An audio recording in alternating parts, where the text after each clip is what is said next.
Hey up, ghosties. Hey everybody, welcome in, welcome in, welcome in. How are we? Cyrena, thank you for the Spotify reminder, and also congratulations on first. Rotten, hello, I hope you're well. Inky, I'm so sorry that you lost first. Huge L.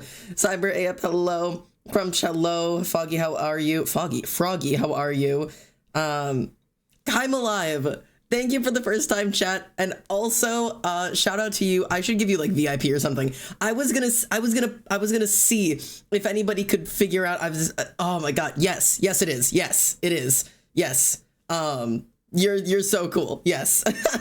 Sorry, I didn't mean to like call you out and then like say too much at you at once. But the point was that I was like, man, I wonder if I put some like lyrics to a slightly obscure song. Like, if anybody will get it, or if they'll just think I've gone mentally ill. And maybe the answer is both. But the fact that you got it, and I didn't even have to say, like, does anybody recognize the lyrics? Like, yes! I love you. I love you. Thank you for being here. I think I might start doing that. I'm gonna start doing, like, I'm gonna start putting, whatever we call it, like, lyrics in, like, my, my go live notifications and see who can be the first one to guess what they are. I just think it'll be fun. I think it'll be cool. I think it'll be a fun little game. But yeah, shout out to you, Kaima, for being the good music haver in the chat today. Mushroom, hello, hope you're well. Froglord, hello, how are we? Ark, hello. Painkiller, hello. Loki, hello. I'm sorry, I didn't say hello to everybody. Oh my god, I need to set my face. Hello everybody, my name is Almost Standard. Welcome home. How are we? I saw the notification. I was like, my people need me. They do. Your people need you. Welcome back. Welcome in. Welcome in. I'm so glad you're here. Oh my god. I have been listening to Agnes by Glass Animals on repeat for weeks, because it is one of the songs I have for my what do you call it? My novel playlist. When I've been writing, whenever I'm like so like trying to like really get into it and I'm really stuck on a chapter, I've been going back to Agnes and just putting that shit on repeat and just letting it run and letting it just destroy me. It's such a good song. That, and what was the other one I was listening to today? Youth. Agnes and Youth have just been like consuming my heart. Also a couple different songs, but like those are like the ones I've been turning to when I'm like, man, I'm really stuck and I need like some music that'll like get me in here. Hello, Chaotic Deal. Oh my god, I haven't been here in months. You're blonde. Yeah, kind of. I'm half blonde, half black. There's a lot going on. It was originally silver, and it's faded to blonde. All the under shit down here is black. The sides have been shaved off entirely. So yeah, there's a couple things have changed. The looks are always changing around here. I'm gonna dodge Zadkiel and Thingy. What do you mean by Thingy? What do you mean by Thingy? Because I swear to God, if you mean the main character of my novel, and you're like, yeah, Zadkiel and that other bitch. Zadkiel's not even the main character. He's just hot. He's just hot. My god damn it. What's he called? Thingy. His name is Azazel. Help. His name is Azazel, not Thingy. I'm devastated. Azazel is the main character of this book. The main character. This book is about Azazel from the POV of Azazel, and he went, yeah, that one thing, and then also the hot angel. You guys are the worst. Slash lighthearted, it's fine. Yeah, Zadkiel and that other bitch. That other dude over there, fuck him. Like, I'm devastated. Also lighthearted, I swear, it's fine. It's fine, but come on. Okay. Speaking of which, we're drawing that other guy today. I want to work on him. Excuse me, that hot angel's name's Zadkiel. Get out. I want to talk about writing. I want to draw some bitches. Zadkiel and less not hot angel guy. Okay, well this is just getting out of hand. Hydrate. I don't even know where my water is. How I feel with y'all picking miscellaneous side character number 4 over the main character. I'm so sorry. Oh, great. Your message has been held for racism. What'd you say? I have become aggressively hyperfixated on a guyliner wearing Assassin's Creed ass French frog. I'm so overwhelmed. Yeah, you can say ass French. That's allowed. I'll permit that. I recognize your voice, but I can't remember where I know you from. I always ignore the Twitch notifications. That's totally valid. As for recognizing my voice, I don't know where you might. You'll probably have known me from TikTok. I've done quite a few TikToks. That's where most bitches find me. Most bitches find me through TikTok. Otherwise, maybe through my art, but it's usually TikTok. More shade. Yeah. Yes, it's been. Yeah, it's been shaved back down again. I'll be right back. I have to go grab my water. So hang on. I'll be right back. It's gonna take like 3 seconds. I think it's on the couch.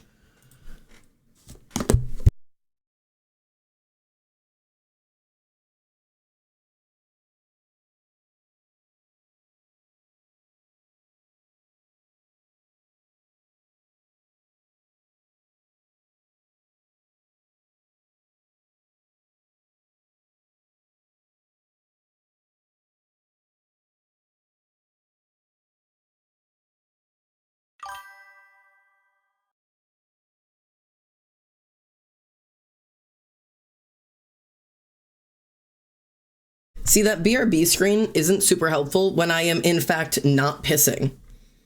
Also, thank you for the follow, Underwater is that salami? Is that what that says? Is that underwater salami? That's brilliant. I love it. I need longer hair. Dude, I'm telling you, I was so insecure. I'm gonna give you a little hair look. Like, I was so insecure about growing out my hair, being like a trans dude. Like, trying to like be okay with like having long hair. Because like I was like, yeah, I'm a guy now. I have to have short hair. Yeah, that's just not how it works. Guys with long hair are just hotter. So, oops. Oopsies, now I'm just hot. You just had the right live notification in order to get me to open Twitch after months of ignoring it. What's your favorite glass out? God, that's so hard. Ugly as shit with short hair. No, for real, me. I looked like an egg. I looked like a fucking egg. I did it. I had to do it once. I did shave my head. I mean, like this, like shaved my head. And I sure looked like a dumbass. Also, who just sent that? Alex did. Alex, thank you for exclamation point partner. If anybody here is a fucking weeb, listen up for like 10 seconds and then I will move on again. We have a partner currently for this month only. If you like Crunchyroll and you want a Crunchyroll VIP mega roll thing for 60 days, which is 2 whole months, if you donate 2 subscriptions to this channel while we're live streaming art, you get 60 days of VIP premium roll for Crunchyroll. So if you like your anime and you like it without ads, 2 subscriptions to this channel is way cheaper than 60 days with Crunchyroll. So that's for all of my weebs out there trying to get you guys good deals on shit that you like. I have turned down the sponsorships for Raid Shadow Legends so many times because I know none of you bitches give a shit. So I'm not gonna get sponsored by them. I don't care. So, but I figure Crunchyroll is something a lot of you fucking weebs enjoy. So enjoy it if you want it. All right. As for my favorite album for Glass Animals, That's hard. I like a lot of them, admittedly. I think it's the most recent. No. The one before this one. What is it called? I genuinely have to look it up. Hang on. What is it called? How to Be a Human. That's the one. That's my favorite. Not Dreamland. How to Be a Human. How's everyone going with Nano? I've been desperately wanting to join sprints, but I have zero idea how to input the number of words I have. I can teach you how later if you want to. Lots of people have don't know how. Yes, how to be a human being. But yeah, so I think you should accept Raid Shadow Legends at least once since it's funny. Do you guys think I should do it? So, okay, here's the thing. Here, I have a genuine question for you guys. And then we will get to talking about writing and also drawing, which is over here. Genuine question. Being sponsored by Raid Shadow Legends would be very funny. I have to admit it. It would be very funny to be like, guys, this stream is sponsored by Raid Shadow Legends. That would be really fucking funny. But if I was gonna do it, I need to get an agreement going with all of you guys that y'all are gonna fucking play along. Because if I can just get enough of you guys to play along, I think you have to play like the first 4 levels, and I can get like $2,000 off of them. So it's an idea, but you guys would actually like have to play along and then I could get money from it. But I don't know if it's worth it. I fully don't it's worth it. Like, that, it's just like I want the money. I love the money. And honestly, I'm starting to think about taking sponsorships more and more often as the top surgery shit's coming up. I was like, I need the money. But it's a lot. I would if I had time. I'm telling you, we gotta like plan this out sometime. Because I am constantly getting offered by Raid Shadow Legends, by that ant farm thing right now. World of Tanks wants me. What was the other one? Marvel something or whatever, some puzzle game. You know what I mean? Like there's a shit ton of ones. So we could like pick them. How long could reaching level 4 even take? You're supposed to be able to do it within a stream. You're supposed to be able to do it within 2 hours. Like, but that's like so much. Marvel Snap's good unironically. I'm telling you, I don't know what it's like a Marvel mobile game. We'll talk about it on the Discord. Maybe we'll actually plan that out. If you guys are like, yeah, I'll play along. If it gets me the cash, I'll do it. So if we can trick our phone hard enough, yeah, we'll play. There you go. We gotta find the ways to hack the system. I gotta hack the system. Sure, I'll give Raid Shadow Legends some fucking some attention. If it gives me $2,000, it gives me like $600. Like if you get like a certain amount of people. But we'll see. We'll see. Because the only issue with that is that I also have to play the game, and I really don't want to. I don't want to. If there's one thing I don't want to spend my day doing, it's going to be playing Raid Shadow Legends. I love that I'm so used to having a middle part now that I still go to brush hair out of both sides of my face. There's nothing here. There's nothing to brush out of my face. Like, I have the stuff that could be falling braided out of the way anyways. Like, but I still, like, I go to do this because I'm so used to having a middle part now. And now instead, everything's over on this side again. Like, man, I don't know. I'm telling y'all. All right. So I'm gonna draw some boy, but I'm gonna also switch over my playlists. I'm gonna jump back over to my liked playlist because we were having some fun with that last time, and I'm gonna do that today. And if there's music you don't like on it, it's gonna just suck because I like the music on here. Hopefully nothing's crashing because I am dropping a couple of frames. Reminder, if stream breaks, just peepost it and be polite little chatters and I will fix it. Don't you fret. Transmask News in the process of getting a hormone blocker. Take that, Utah. Yeah, take that. Fuck you, Utah. Fuck Utah specifically. But yeah, no, that's dope. I love that for you. Yeah, I am going. How many weeks do I have? Your hairstyle reminds me of 2014 Tumblr emos. Okay, let me address. First of all, when it was 2014, I was 16 years old. Yes. 2014, I was 15 or 16 years old, right? So, like, I wanted to be this. Like, I was an emo kid, but I was, like, an emo pre-transition, like, left out on the sidelines. I'm different and quirky, and, like, you like Justin Bieber, and I'm Mosh. Like, those kind of... I was one of those bitches, right? So, like, looking at dudes that looked like this is what I wanted more than anything. I wanted to look like this, and I couldn't. I didn't know how. I didn't have the ability to look like this, or sound like this, or, like, whatever. Like, this wasn't an option for me. So the fact that I can sit here right now looking like this, and you can say, you look like a 2014 emo, I've made it. I fucking made it. Like, that's the goal. That's what I want. Like, that's what I wanted. If I looked at a photo of myself nowadays and showed it to like little 15-year-old me, I would be screaming. I became the emo boyfriend that I wanted to have, and now I became him. That's legit it. Old man, leave me alone. I'm not old. We got 2 snakes last week. What kind? I love snacks. What kind? Old man, fuck you. Same. I love that for you. Okay. I'm gonna do some art as well. Bro, writing has been a fucking adventure recently, though. I need iPad. There we go. Okay. I did digital art for the first time. Hey, Noemi, welcome in. How did it go? I know the switch from physical art to digital art, that is not an easy switch. I think, like, some of the oldest pieces I have here are, like, they're laughable. Let me see if I can find, like, I don't even think I have like the oldest ones on here anymore. I don't know where the hell they went. Hang on. I don't know what's in some of these folders. I don't want to reveal anything. These aren't even in here. I know what the oldest one is. I just don't know where it is. Is it this? Ah, there it is. Here's this. This is the, oh, nope. There we are. This is the first thing I ever drew on this iPad. This is, for reference, I was probably 17 when I drew this, I want to say, maybe.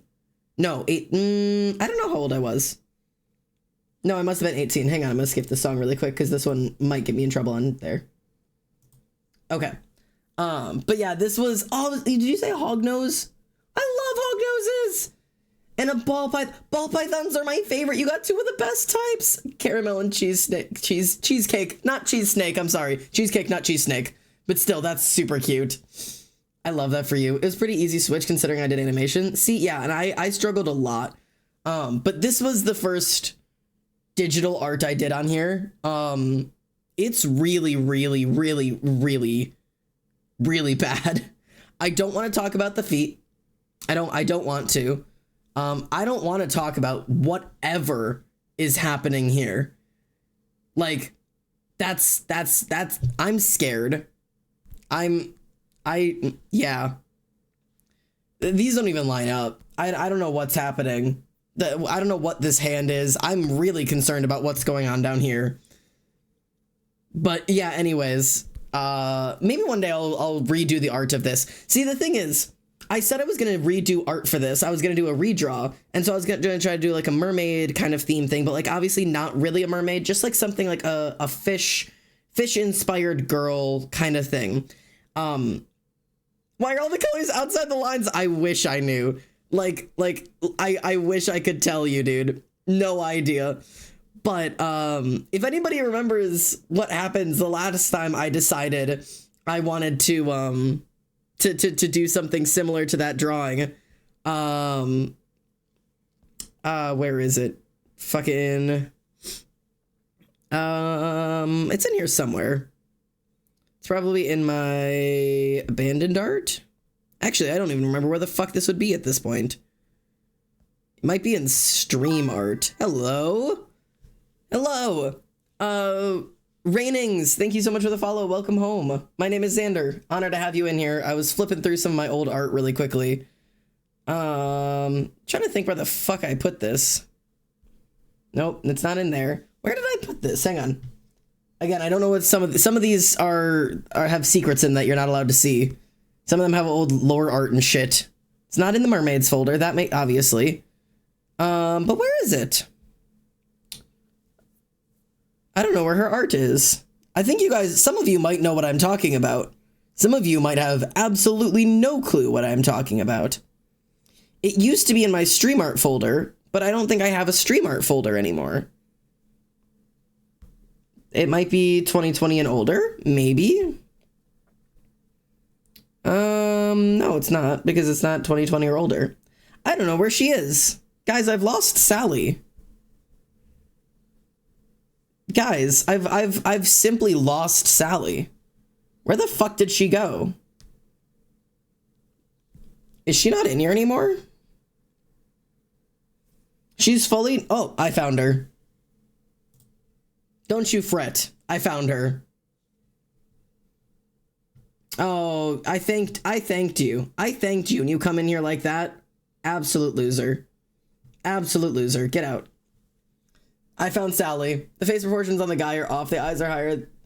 Yeah, no, trust me. I'm fully aware that the guy looks like trash.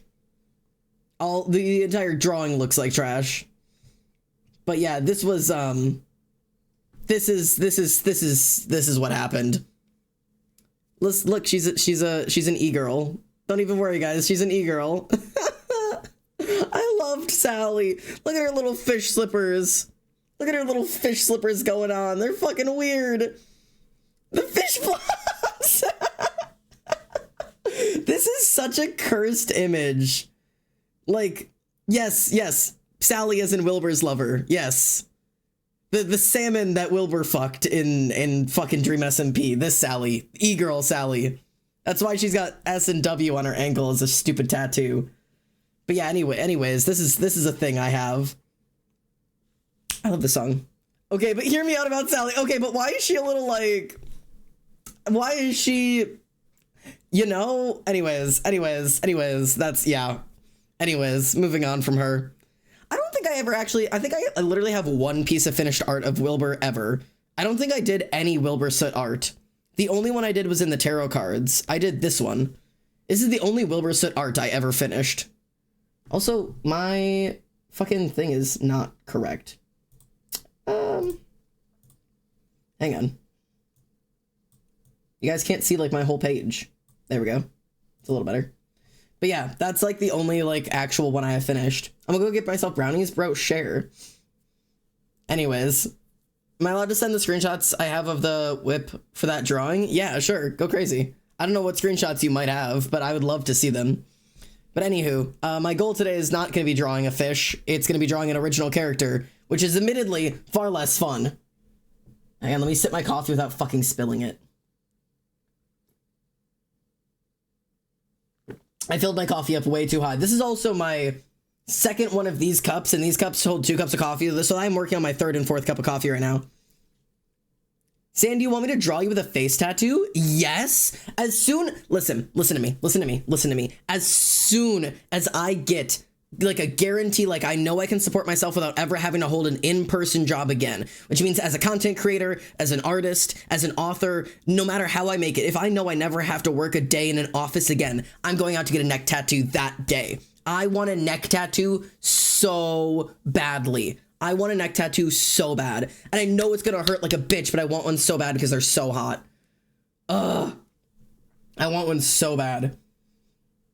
I just spent nearly 30 minutes trying to fix my sound because my Oculus wouldn't disconnect from when I played Faz. Never do that, by the way. I had to figure out how to disconnect it. I'm so sorry. I'm so sorry you are suffering right now. Also, I have noticed something like minorly concerning with my iPad. I don't even know if I can show you guys. Hang on. Let me see if I can show you guys this. So I have the 2018 iPad Pro, which means that... Here, let me take it out of its case, which I never do. Okay. So outside of its case, right? It's got this little, like, thing here that is a magnet that when you compare it with... it, you know? It's magnetized. And it's also how it charges it, right? But, here's the issue. I don't know if you can see it. Hang on, I'm gonna have to, like... Do you see the issue? Please focus. Please focus. Please focus. Please focus. Focus. Focus. There you go. Do you see the issue? There's a bump. My iPad has a tumor, and I don't know why. I have no idea why there is a fucking tumor on my iPad there. Like, I don't know what happened. It does not want to focus on that at all, but you see what I'm talking about, right? But yeah, anyways, I'm like so worried about it. I'm so stressed. Oops. Like I'm so worried. If this thing fucking breaks, I will light myself on fire. It's all over for me the day this breaks. I cannot afford another one of these. I don't know how I afforded the first one. I replaced my iPhone screen, and now I'm concerned about your battery exploding. I'm telling you, that's what I immediately thought of, were those fucking lithium batteries that expand, because it's right where the charging port is. And now I'm concerned, because you're supposed to be able to keep it here. It has a magnet so you don't lose it. Like, it's not just for charging, it's so it's connected to your iPad. But it technically means that it is always sharing energy between the two. And I'm starting to worry that it's expanding the battery somehow, or like expanding the charger, or it's gonna fucking explode. I don't know. I'm so worried about it. Ugh. Anyways, it just wants a gauge, Xander. What if I told you guys I wanted gauges? Like, what do you think? Like, I've been wearing these little earrings recently, which I think are really cute. But what if I told you I think I might get gauges? Just like little ones, not like huge ones. But I really want them. Oh, I love this song too. I love this song. This song's so good. My emo music is coming in fucking skill today. I'm gonna listen to that later. Have a nice stream. No worries, mate. See you later. Okay, let's draw. Anyways, I've been a little bit concerned. Okay. Take me there. Hot. Listen, I think gauges are they're a little I think they're hot. So, I don't know. I might end up getting some.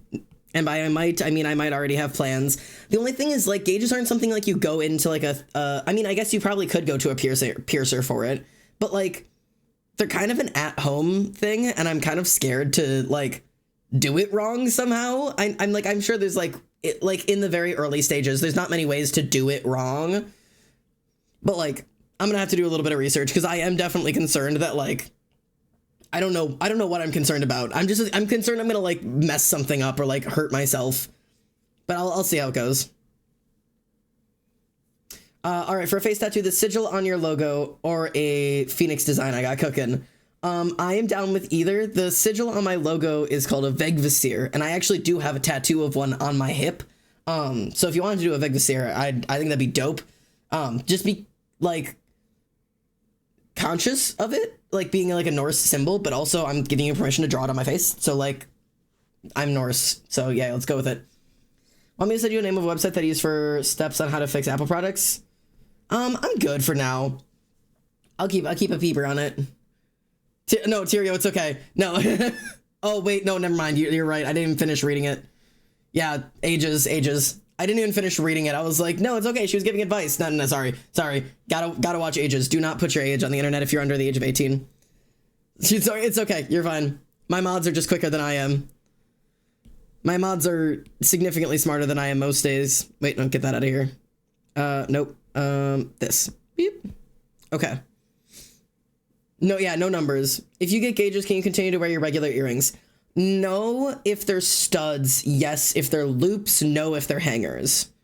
So, like, if it's an earring that, like, if this... Oh, God.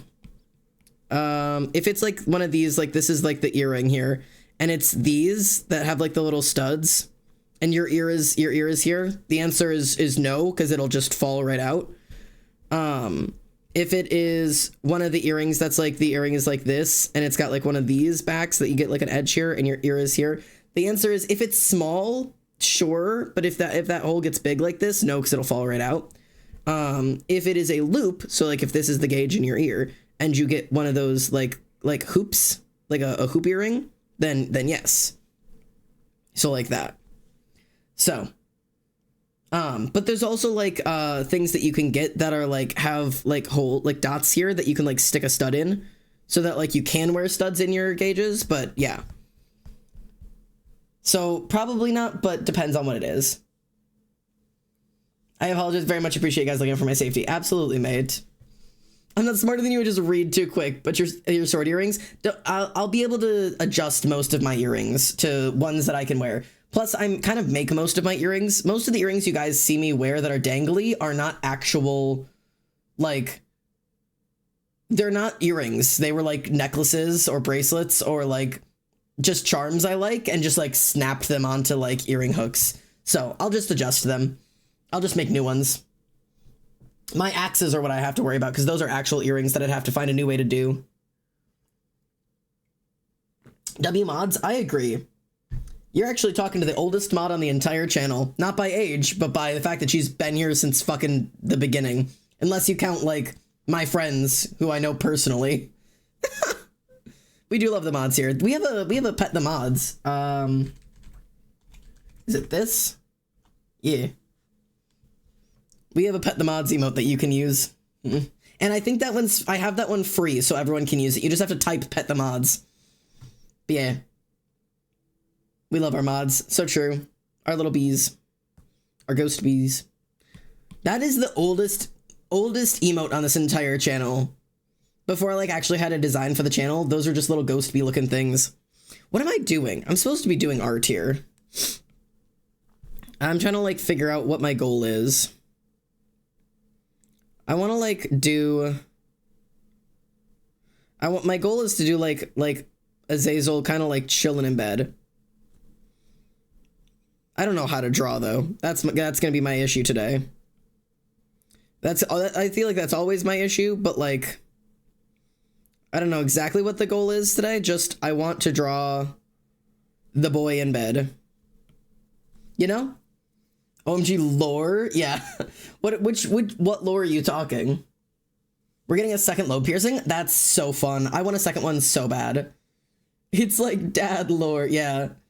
Chat doesn't know the actual lore between behind the mod bees, do they? There's a lot of there's a lot of lore. The mod bees lore. Which piece of it? There is constantly lore building for the mod bees. I've always got some shit going on with these guys. Okay, I have to figure out exactly how much space. This is gonna have to be way smaller. I draw so big sometimes. Chill out there. Because there needs to be like, this is gonna be like hips. There's gonna be hips here. You know what I mean? How do bodies work? The monkey one? Yeah, I was gonna say there's so much mod lore. Is it the fact that you all live in a basement? Is it the fact that half of you guys are actually monkeys? Is it the fact that somebody in this community is a manatee and not actually a monkey or a bee at all? Like, there's so many pieces of lore here. Like, the real question is, what are you implying? Okay, so I'm gonna do like, oh god, I don't know. I'll probably do like one leg here, like this, and we'll do like foot down. And then I'm either gonna do, I was thinking of either doing like the thigh out like this, or I do like the knee in, but then I'm gonna have to do like foreshortened. Like it's gonna have to be like knee here, and then it'll go down, and like the foot will be like that. But I don't know which way I like it better. I might do it like this, and then do like, kind of do like a little bit of a flopped arm here. I don't entirely know. Like resting on his hand or something. Get that out of here. Oh, I don't know what fucking eraser that is. Something like this. Some kind of thing like that. Reject humanity, evolve to crab. That's the goal. I'm always attempting to evolve into a crab. One day at a time. I'm just attempting to finish my evolution and get my way over there. The fact that we get thrown food in the basement, yeah, I toss you guys down crumbs. My lore is that I'm sad. No, that's your trauma. The gay hand. Okay, well, it probably wouldn't be like actually like a flopped hand. It'll probably just be like, you know what I mean? But this feels like a stupid pose. I don't entirely know. I feel like it's this leg that just looks weird. Okay, where is my actual fucking eraser? There we go. Like, I could do just the knee here like this. And then I would just want to make sure that like this would be like kind of curved. What do you guys think about the pose? Yeah, Feed the Machine is on. May I ask them they change the topic to writing? Yeah, absolutely. Hit me with it. If drama was called lore, life would be so much more interesting. Yes, Feed the Machine. I'm glad you guys are down with the fucking music today. Let's go. I think we might have to do something like this. But I don't know if I like this arm either. I just don't want to like cover up too much of him. Maybe I like really splay him out. Maybe I like up like this. Like we go like, that's too big of an arm. And we'll do like open hand here. Like that, something like that maybe. Obviously these proportions aren't fully correct here, but like, something like that maybe? What do you think? I love I'm always the first one to recognize the songs. You got good music taste. Is the music too loud? Is it too quiet? Are you guys good with it? I can't ever tell. The Minecraft revolution. Yeah. My dog closed the laptop. She tried to kill you. It's too quiet. It's good. That's two different answers. I have it louder than I normally do. Feed the machine, weighing them all back down to their knees, and no time to waste. And mind the slaves, they ain't gonna make it out alive today. I cannot sing, but I will do it because it's fun. Do you have any suggestions on how to get a good mix of description and not dragging it on in scenes, excluding heavy action scenes? Down with Mojang? Down with him. I thought it was Remind the Saints. Is it?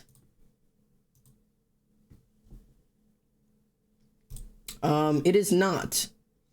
Just to prove my point here, I have to do this real quick. Hang on.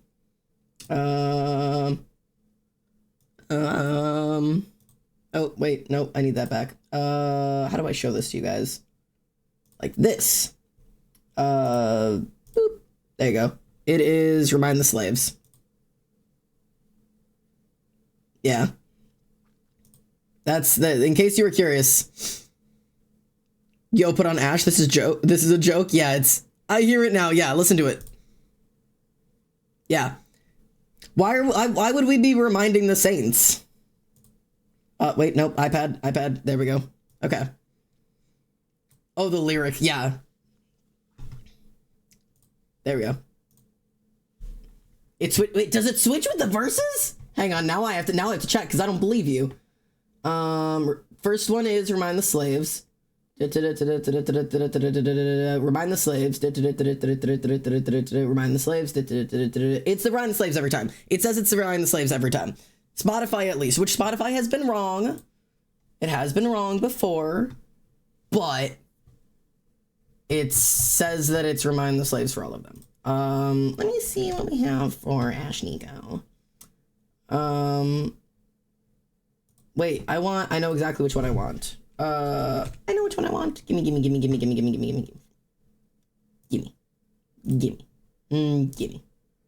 Sweet. Okay. This is my favorite one. This is my favorite Ash Nico song. Okay. Xander was joking. I wasn't! I love this song. Eyebrows change my name. Her songs are 80% fucking women, and we support fucking women in this chat. I know what you're playing. Damn right. Did you expect this one, actually? I'm curious. I'm curious if this was the one that you expected. Because there's a couple things you could expect. Yeah, this is my favorite one. This is my favorite song. This is my favorite Ash Nico song. What did you think it was? I'm so curious. I need to know now. I thought it was going to be... Pape? What is Pape? Oh, Panic Attacks in Paradise. No, this one's my favorite. This is my favorite one. Panic Attacks in Paradise is a pretty song, but this is my favorite song. It's a pretty song, but it was just like the first one I really knew of her, other than the one about the rabbit. The one about the dildos. Gonna bleach my eyebrows, change my name. It's amazing, embarrassing, not amazing, looking at how many villain era playlists we have. No! Felt.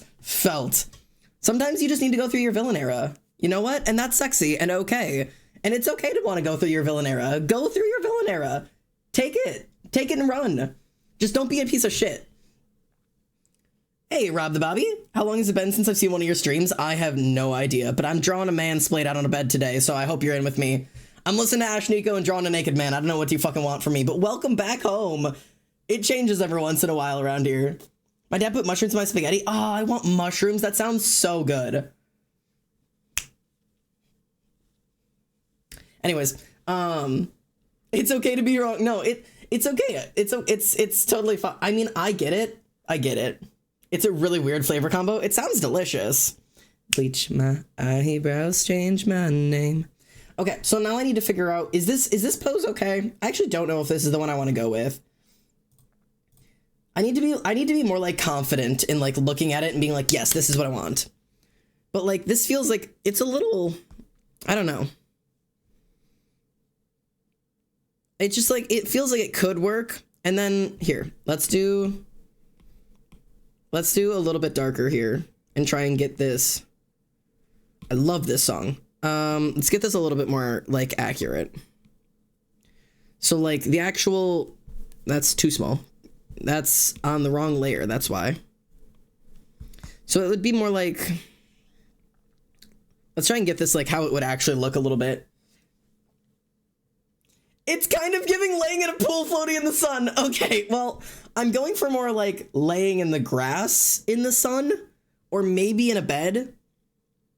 I'm not sure if I'm going to go for bed or grass. I feel like grass would make more sense, but I'm not sure. My family would whoop me if I ever tried that combo. Greek fear, oh no. I love the mushroom plant. I have literal stickers in a mushroom phone case. Mushrooms are so aesthetic. I have some, I know what I have. I was like, I know I have at least a couple mushrooms in my room. I've got my little big glass mushroom. He's cool. He's really heavy. It's solid glass. I think he's pretty. My grandma gave it for me. I have a lot of things on that shelf over there. Like, if I just, like, open this, there are a lot of things on that shelf over there that people might ask about. We got the All Might statue there. We have a mannequin arm right there. That's Carl. I have a skeleton leg here. I've got a Post-it note with a dead bird drawn on it right there. What else is up there? I have a dental mold of my own teeth. That's right there. I got a raven skull with some designs on it. I've got my self-made man bottle that has all of my past testosterone bottles in there. Yes, Tyrio, your trinkets are on that shelf, actually. Different shelf, but yeah, I'm a trinket bitch. I'm a little bit of a crow. So, like, it's just like, I'm just like, nom, nom, nom, nom, nom. You know what I mean? You know what I mean? Just constantly keeping shit. But yeah, I've got a fucking My Hero Academia trading cards and a bunch of pop tabs up there. Because Tyrio mailed those to me like a weirdo. I've been called a dragon. Now that's a compliment. Can I name the skeleton legs San Pedro to match Carl? Sure. Yeah, Carl was my husband when I worked at the haunted house. And when I went back to visit them this year, let me tell you the story of this leg. So first, let me get you San Pedro. So this is San Pedro. He's a full. He's got a full leg, full phalanges, some feet there. He's pretty great. But he's got this really sharp screw sticking out where he would attach to the hip bone. Let me get you back in your place here. Oh god, hang on. I had him very delicately balanced here. Oh, come on now. How did I have you balanced? That'll work. All right. But so I went to. So I worked at a haunted house for. How many years? 5 years, 6 years, something like that. And for 2 of the years, this mannequin arm Carl was my husband. I loved him very much. He's very handy that way. So on and so forth. Lots of jokes. So it was like one of those like. That was like part of my role was that arm. He meant a lot to me. And so in like going back to visit the haunt, because I go back and visit it every year. Even the years like I didn't work it, and now that I live out of state, I still went and traveled back to go visit them and all that. Just because like it means a lot to me, and it's very much like a family, and they all still remember me, and I can still walk through the trails, and they all know my name, and they all say hello, and like they stop and give me hugs and all the cool shit, because I was a pretty big character there for a while. It was really fun, but outside of one of the final trails, I saw this broken skeleton leg from a prop sitting on top of a barrel. And I did like a quick double take, and none of our coworkers were around. And so I happened to be wearing a trench coat. So I grabbed that skeleton leg and immediately shoved it like under my armpit, closed my arm, and wrapped my trench coat closed. And I like walked back over to where I was with my friend. I was like, hey, does it look like there's anything in my trench coat? And she's like, why, are you good? Like, do you need something? And I was like, no, just tell me if it looks like there's anything in my trench coat. And she did like a quick spin around while I was like looking for the bathrooms. She's like, no, why? And I like opened my trench coat to reveal the leg that was just there. Yeah, I can show you pictures. So I like showed her my leg and she's like, what the fuck is that? And I was like, it's my leg. Don't talk about it. And we still had a whole nother trail to go through. So I had to go stand in line for the next trail and get through the whole next trail, including the section where they have the shock wires that hang down and electrocute you if you touch them wrong, while I'm fucking trying to keep a leg under my goddamn trench coat. And at some point I gave up on trying to keep it under my arm because that fucking piece of metal was stabbing into my leg. And so I took it and I shoved the femur in my pants and let it like hang in my pants, but it fucking wasn't working because it was gonna fall out and it was stabbing me. So I took it back out and I like shoved it back up under my armpit. It was so painful. Electrocute, you could get volts on the trail. Yes, you do get electrocuted on certain spots. It's not serious. They're more of like they're just like quick little shocks, but if you don't expect them, they really hurt. Not in like the way that they actually hurt, but just in the way that like it scares the fuck out of you.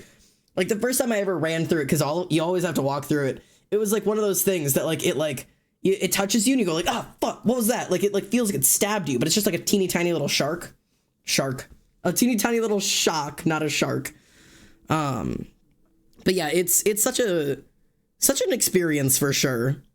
We actually had a situation a couple years ago, back when I was still working there, where it was really raining and we had the hog scare, which was one of our dudes in a pig mask would crawl around in the mud in that area and like grab at people's ankles. He was really great. He was actually dating my friend at the time. But it was pouring rain that day. He had very little visibility because he had his mask on, and so he just decided to take the mask off for the day, which is fine. Sometimes we just work with our makeup on, sometimes we do our masks, and he could not see because like the rain was getting on the mask and he couldn't see shit. So he took the mask off for the day, and so he was just in like really muddy makeup, just like crawling around in the mud. And he was soaked because of like the mud he was crawling in, and he had been wearing his fucking steel-toed boots that day. Don't know why he was wearing them. He wore them for work, but he was wearing his steel-toed boots, and he just happened to be crawling after somebody with a steel-toed boot in a puddle, and one of the fucking wires like hit him like right in the fucking face, and he's like you heard him like ow, and like he fucking hit the deck. I swear he was out for like a second. I was like, oh, we had to call the fucking paramedics on him for that one. But that was so fucking funny. After it was done being scary, like, oh my god, are you okay? It was really funny. And back I was destroying transphobes on Facebook. They get so angry. I don't have the energy for them anymore. I thought you were drawing someone laying on a roof and stargazing. I'm not gonna lie. Kind of. They're laying in the grass. That's gonna be the goal, is that they're kind of like laying in the grass. Okay. I'm really gonna struggle to get these fucking proportions correct because I'm not great with it. Skinny little dude, fucking twink. Okay. Oh yeah, you guys wanted to see God, let me see if I can get these up. Here, hang on. You guys wanted to see some fucking haunt makeup. Let me see if I can get those up. Let me pull that up. I don't even know if, do I have a folder for that? I used to have a folder for it because people would always ask. This is makeup. HHE. Okay. Let's see. I'm trying to get when I had my arm. Where's my, where are we?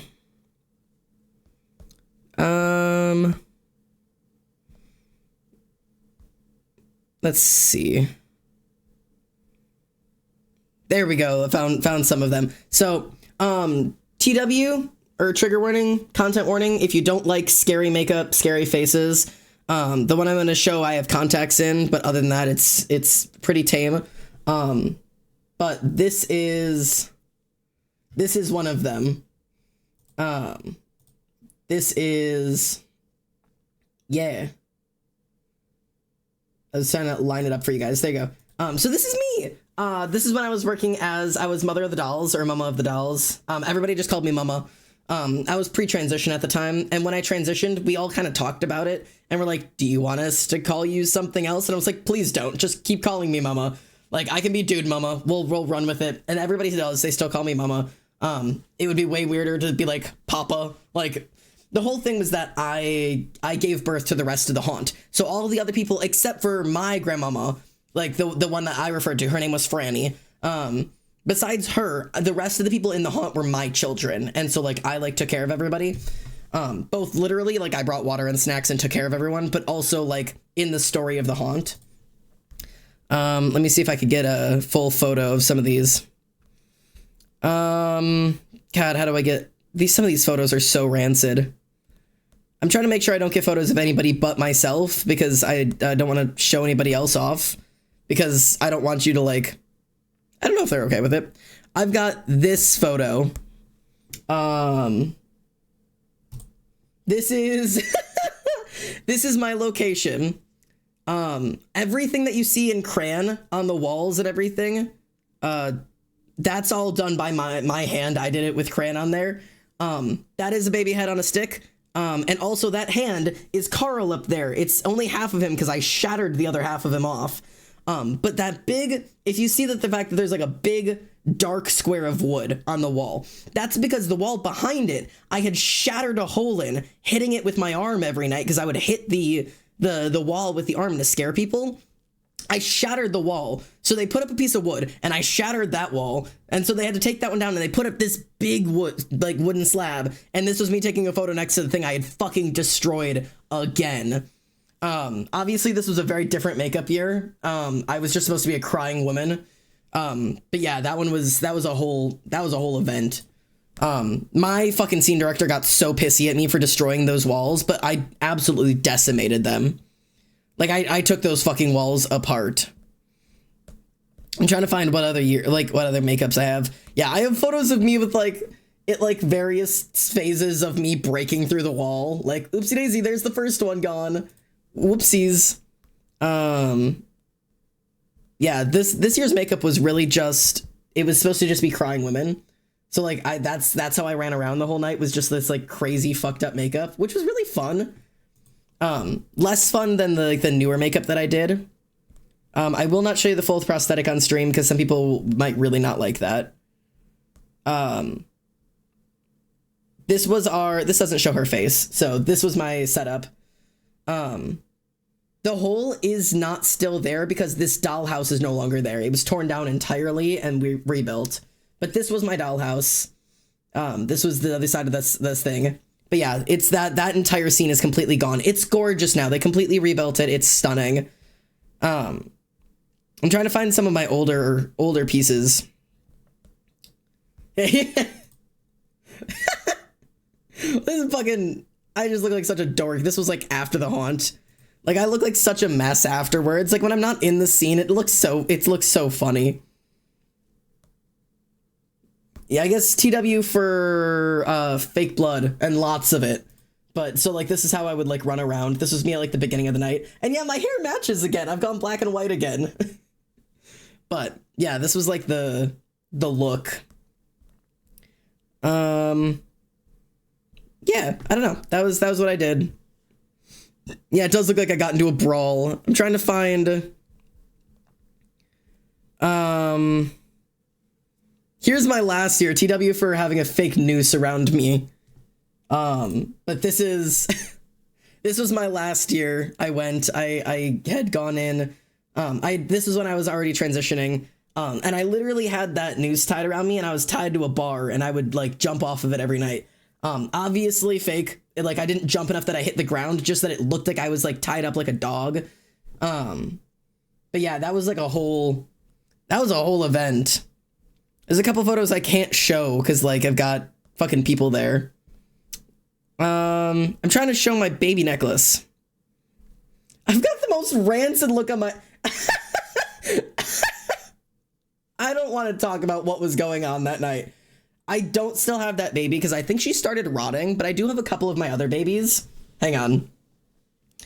But I do have, I'm gonna have to show Danny's face and she's gonna have to be okay with, or you know, I can't. I'm not gonna show her face. I was like, I want to show you, but I can't. But I can show you Uncanny Valley. No, for real. Let me show you guys really quickly. You guys got me talking about the haunt shit. Okay, let me do a quick collection for you.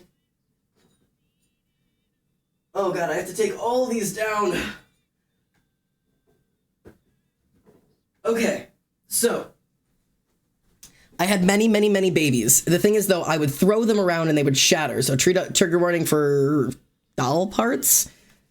This is Josephine. This is all that's left of Josephine is this leg. I had to sew it closed because it ripped off of her. So this was what my first ever baby doll that I would carry around when I was mama of the dolls. But I had to sew her back closed. She is really gross. Like it's icky. But this was one of my first. This is all that's left of Marianne. She's I just have the hand. The rest of it is absolutely gone. But yeah, it is decimated. This was Carl II. This is a finger. After that Carl broke, I got a different mannequin arm. I called him Carl II. He did not survive, as you can tell. This is all that's left of him. Literally just the fingy. I did not name this one. This was my scene partner's. This is a porcelain doll. It's porcelain. I don't know if you can hear that. But this was my scene partner's doll that she carried around. I'd never named her, so I don't know what her name is. And then this one is Evangeline. She was my last baby. She's my littlest.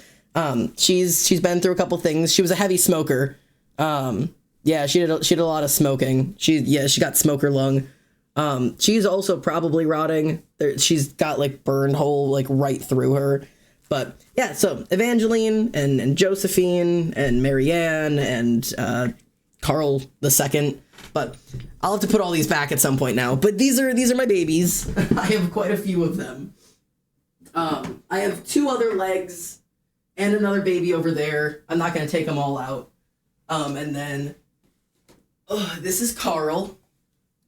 This is my husband. He's sure something. This is a magnet. This is how they attach them to here. So this piece is really heavy. As you can tell, I shattered him right at the elbow, completely destroyed it. You can tell this is what I used to hit the wall with. It is just fucking destroyed. Like it is absolutely just destroyed. The hands aren't destroyed nearly as bad, but all of the fingers are ground down to points from me dragging it across the wall. They literally have been ground down to points, which I think is funny. But yeah, I had to super glue him back together, so he is no longer usable for a weapon, but I do love him very much. This is probably like, there's no weight over here at all, but this piece is probably like 2 pounds, so this is like a good hitting item. But yeah, so I thought I'd show that one off. Don't mind him. So yeah, those are my little stories of the haunts. So, oh, of rotten candy. Would you believe me if I told you when I went back this year they had not 1 rotten candy but animatronic, but 2? They had 2. They had her twice. Oh my god, they used one of her in one of the other haunts, and I was so excited about it. Rotten candy is my favorite animatronic. I could find you a video of it at some point. Tyrio, if you ever come, I'm going to take you up there. You have to come over sometime during that year, and I can, like, during October, and I can take you to the haunt. It means so much to me. Anyways, sorry, I got distracted. Got a little distracted. Welcome back. Hello. I know we're fully supposed to be doing art, and I got really, really carried away. I just really, really like the haunt. It means a lot to me. I did not mean to get just simply so distracted. How the fuck do you draw knees? This is gonna be the part that I really struggle with. Because I have to draw it foreshortened. So something like that. It'll be something like that, right? I don't know, man. What's everyone's favorite hurt comfort dialogue prompt? Ooh. That's a good question. Xander's, he harms me. I am not a prompt. I just am here to hurt you. Everyone's hurt comfort dialogue prompt. I don't think I could like pull one out of my head, but I could think of like my favorite hurt comfort like tropes. I'm curious because you asked such a specific question. What is your answer? Because I'm guessing if you asked a question that specific, you probably have a direct answer to it. So I gotta ask, what is yours? I miss you. I loved you. Oh, that's a really good one. That's a good one. I like that. Oh, see, now I gotta think. I don't know. That's a hard one. The first thing that like comes to mind for me is a specific phrase from Ad Astra, like a specific sentence. It's okay, you don't have to be responsible for everything. It's time to rest. That's a good one. That's a good one. I'm eating right now, but we'll never miss a stream, so hi. Good to have you. I think one of my ones that would come to mind would be like, I trusted you. That's one of my, that one would hurt. I'm not good with betrayal arcs. They really make me sad. So anything along the lines of like, I trusted you, or I thought I could trust you, or like you said I could trust you, like anything of that variety. You were supposed to be different, or you said you were different, or you said it would be different, like anything like that where like you just the words you promised, like just you promised, that would do me bad. That is a long leg. I think I need to, is that too long? Actually, that might be fine. Got myself a chicken burger. Nice. You're gone. Ooh. I'm gonna start whipping out my She-Ra quotes. Be careful. Do it. Xanny, you look very nice today. Oh, well, thank you. Hey, Xander, that quote reminds me of somebody. From a Zoom. I don't know what you're talking about. I don't want to lose you. You already have. You just won't admit it. That sucks. You said you wouldn't leave me. You promised, and now you're dead like everyone else. You left me. Yeah. I don't want to lose you. You already have. You told me you changed. You told me you'd change. I tried. I really tried. Yeah. Some of these are ones that would hurt me, and some of these are ones that I'd be like, you piece of shit. Hey, Upstick, how are you?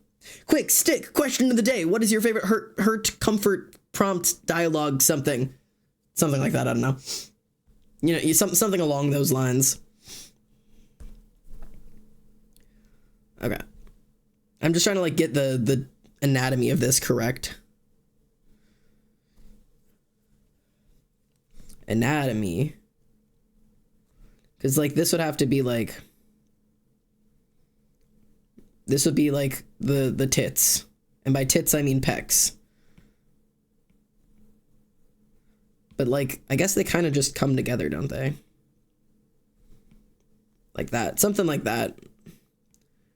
I'm really, this is way too thin of a neck, I've suddenly realized. There we go. I'm really not very good with male anatomy sometimes, but we're getting there. I'm overall a big fan of Broken Promises. Yeah, Broken Promises are so good. We're all poking each other. Honestly, no fucking clue. Valid. That's valid. My quote, I think, was, I spent my years loving you. I gave you everything I could ever become, achieve, or give, and you turned into what you promised I'd never have to experience again. I love everyone, but I don't love you. Damn. You told me you were okay. You promised. In the scenario of an apocalypse in which someone was bitten but lied. Ooh, okay. Is it okay if I come up with one because I have a general gist of what my favorite is? Oh yeah, absolutely. Pull it right out of your ass. Go for it. People changing and realizing they never knew the person. Yeah. Oh, that's such a good one. People changing is really hard. Hello, Mocha Foxes. Thank you so much for the follow. Welcome home. My name is Xander, and an honor to have you here with us. We're talking about hurt comfort prompts, and I'm drawing a man. Because what else would I be drawing today, I guess? I did have a scene from a Warrior Cat story that was they're my family, and they didn't even look for me. Aw. Hey, I see that geg. I see the geg in the chat. Welcome in. Love having a geg in the chat. I came up with mine, I just based off a thing from Harawak. Warrior Cats? Yes, Warrior Cats is in here. They say it's about give and take. All you did was take. Oh, what is the line? Oh, what the fuck is the line? I walked a mile for who? That one. Love is a two-way street. Love is a two-way street. You gave an inch when I gave a mile to who? That is one of my favorites. It is, I gave an inch while you gave a mile to who? That is one of my favorite ones. That is actually from a movie. Oh, that one's so good. I love that one. You changed. No, you're just seeing me for what I've always been. That's a good one. That's a really good one. Kill me and tell the stars that you won. Oof. You're just finally seeing me for what I've always been. All my warrior cats have family trauma. I think there may be a trend here. Great music. Thank you. I have fucking, this is the Sainted Millions, isn't it? This is Sainted Millions by what? The Rumjacks? Yeah, Rumjacks. I've got some fucking pirate music happening today. Yeah. Like, we're just jamming today, boys. I've been good though, a bit of anxiety, pretty bad dysphoria today, but I'm finishing up the last of my commissions. Nice. And I'm once more becoming desperate for more commissions. Maybe I'll come commission you when I've got some money. This one hurt me the most. Goo Gooby. The fuck you. Good things don't happen to hero. You want to be a hero, then die like one. That's my favorite. Okay, so I'm gonna do like, it's gonna be something like this, where it's like the fabric is like tied here is the goal. And then we'll do like that, where it's kind of like, I'm trying to figure out exactly where the fabric would lay, but something like that. And then this will be like that, so that it's kind of like pooled out around him. Because I am always drawing this man in his just as little amount of clothing as possible. But so this will probably be, this is going to be like gotta show off them thighs. So it'll probably be something like that. Yeah, like that. Who are we drawing? We're drawing Azazel. If people don't remember who Azazel is, I can quickly jump over here. This one. The angel on the left is Zadkiel. Azazel is the pretty ginger on the right. That's who we're drawing today. So we're gonna try and work over there. Fuck clothes, TBH. So true. So true. Oh god, we just went from pirate music to My Chemical Romance, and now I'm overwhelmed. You need to message me at some point. I can talk for years about warrior cats. So true. To quote Will Wood, bad things happen to good people, good things happen to me. Oh god. Everyone but Tyrio don't perceive this. There you go. Dad, I can't find my brownies. How'd you lose them? How did you lose brownies? How do you manage that? Okay, back to trying to draw a naked man. Thank you for the rats. Remember, you have a limited amount of rats. But thank you for your rats. Everybody gets 1 rat per hour. You get 1 ratting per hour. Okay. This foot feels like it might be too small, but I will address that when the time comes. Okay. This is gonna be, can Xander draw a face today? It's always a question that is too long of a neck. That is just simply too much neck. And also, is this the right size of a head? I feel like probably. I feel like that's probably good. We'll see. We'll see how that goes. And then obviously, like, there'll be hair here. But I need to do, like, the actual, like, the hair comes from here. Actually, I don't know how Azazel probably parts his hair. I have no idea. Oh God's wait, can I pick an angsty line from one of my own writings? Oh, absolutely. Anything, the sun, the moon, ask anything of me and I will give it, anything but time. Oh, you know what Listen. Anything, the sun, the moon, ask anything of me and I will give it, anything but time. That's from my writing. That's a me quote. I wrote that, you asshole.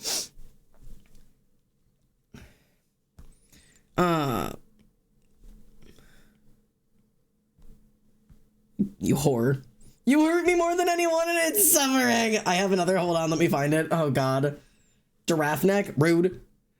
Use bottles for alcohol. I use it for emotions. Both are a dead end. That is a good line. Cyber, that shit fucking slaps. That goes so hard. That goes so hard. How long has it been since you've last forgiven yourself? Oh my God, you guys are going hard over here. Absolutely. Wait, what are we quoting? People are just quoting their favorite sad lines right now. Yeah, heart comfort prompts. My only regret is not being there for them, and now I'll never get that chance. Oh! Oh my God, just go with the flow. Yeah. Oh my God. I drew Zadkiel, but his face looks wrong. Do I put it in mini fridge? Yeah, you can put it in mini fridge. You can put it, if you're drawing fan art of my characters, you can put it in the Xander mini fridge because it's an art. It's art for me. You're giving me gifts, and I check for gifts in the mini fridge, I guess.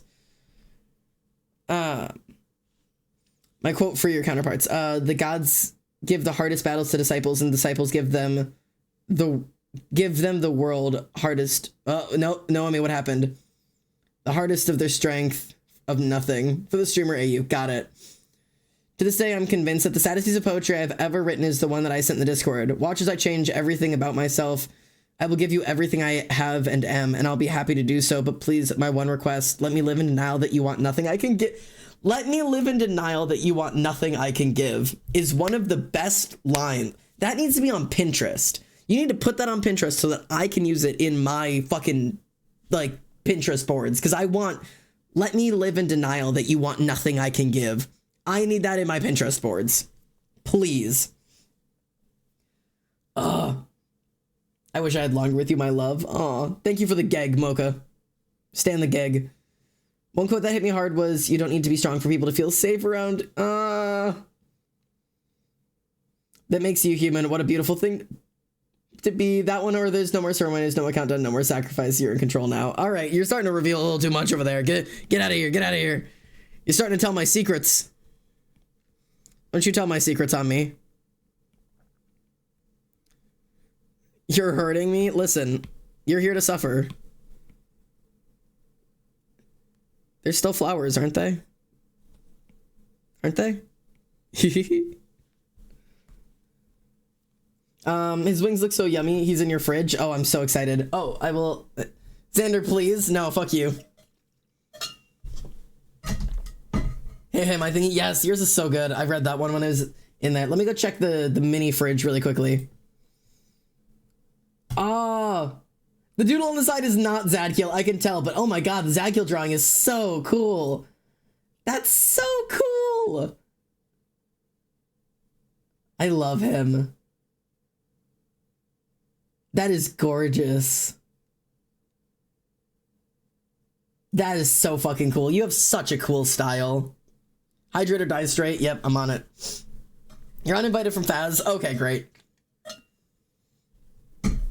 Yeah, no, I'm so serious when I say, like, people are going to be disappointed by my book, and I feel so bad about it. But everyone loves Zadkiel. Everyone loves Zadkiel. They love the way he looks. Everybody thinks he's hot. He's an angel. He's cool. He's interesting. He's not the main character. Azazel is our main character, and ain't no one give a shit about him. Everybody is going to be wildly disappointed by this book.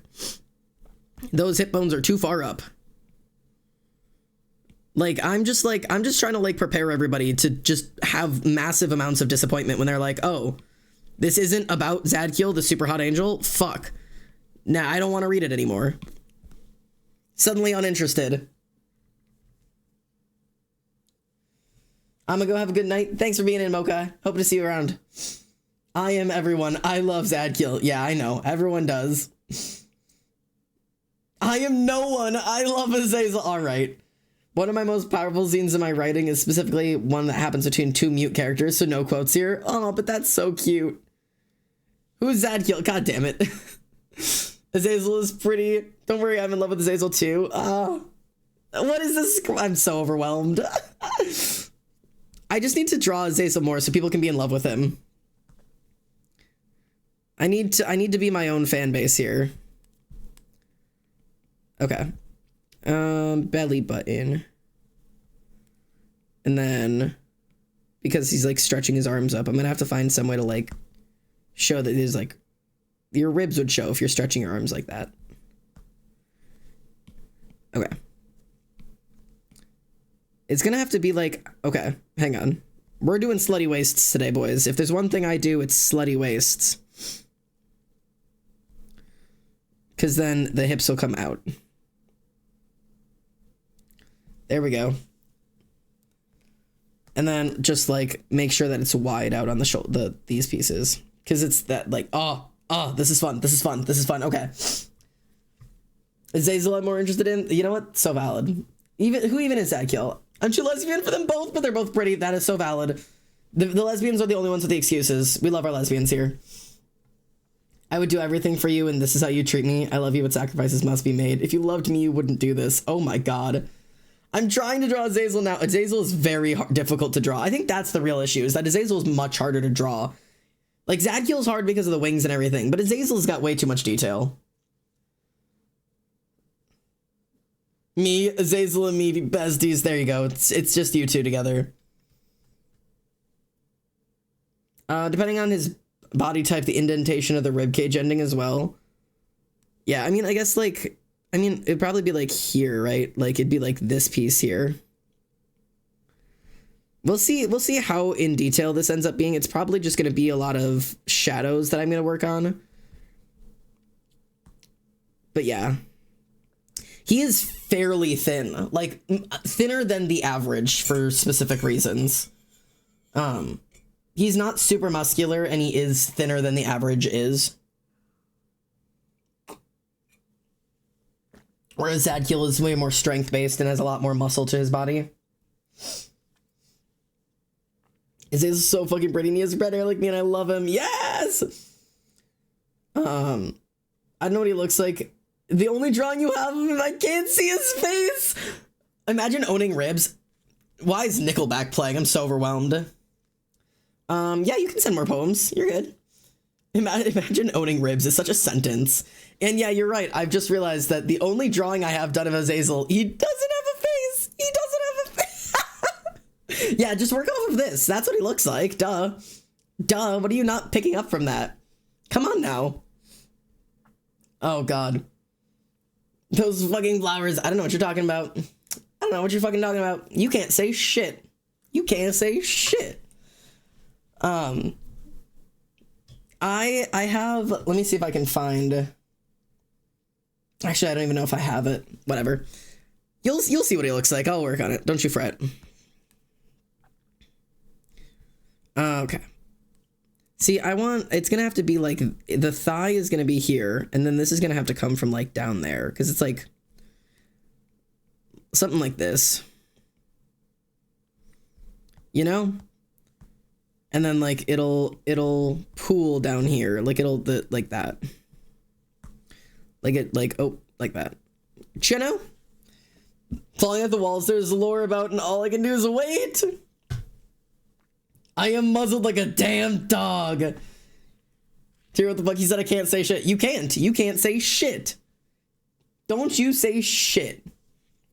Skin. That is just a word. Okay, my real trouble is going to be figuring out how to draw this dude's hair. Because, like, in theory, I could do this hair like this. Like, so that, like, it's, like, splayed out, like, beneath him. Like that. You know, like beneath him like that. But I kind of want to have it splayed out the opposite way. And I might do it so that his hair is like this. Like his hair like this. What do you think? Oh, that's going to be way cooler. That's going to look way better than having it being behind his back. Wait, are we talking about lore? The lore? No. No. We are not. I think they're just talking about random shit. Clawing at the walls, there's lore. There's lore about, and all I can do is wait. Yeah. Does your skin feel weird? Do you need the insides clean? I can help. No, no, no, no, no, no. Canoe? Huh? Chat has lost everything. Also, have you been working on a specific thing and more focus recently? I don't know. I've fallen down a line work rabbit trail. Yeah, my thing recently had been anatomy for a while. That's kind of been my focus. That's why for a while I was working on this. anatomy has kind of been my focus recently. God damn it. There we go. This has been the focus recently, was just specifically arms, if you can't tell, has been the focus, is working on like arm anatomy and like drawing arms. So that's kind of been like where I've been trying to focus a lot of my work on. Arms are very sexy, and there's so many different types of arms. So that's kind of where I've been, my what do you call it? Rabbit hole? Yeah. My rabbit hole, down the rabbit hole. So I've been working on those, and hands a little bit, because hands kind of go along with it. These I'm really proud of all of these, genuinely. These are really good looking. But yeah, I've been working on like slightly new style. Like I did like a self-portrait, like in this kind of like sketchy, kind of graphic looking style. I did like this was a picture of me from Pride Fest. So I wanted to do like, I was trying to do like anatomy. Freehanding this thing was so difficult. Getting my own anatomy right is really hard, because I don't like my own anatomy to a certain degree. But so there's a lot of focus on like draw it like it is, not how you want it to be. I want your fucking tail. It's in my closet up there. But yeah, so this one was really fun to work on. I did some practice like here too, working on just like anatomy and shit. And like, I never actually posted this one, but I did like, essentially I did like a really simple version of the drawing, and then a slightly more detailed version of the drawing, and then an obsessively detailed version of the drawing. And I just want you to look at this arm.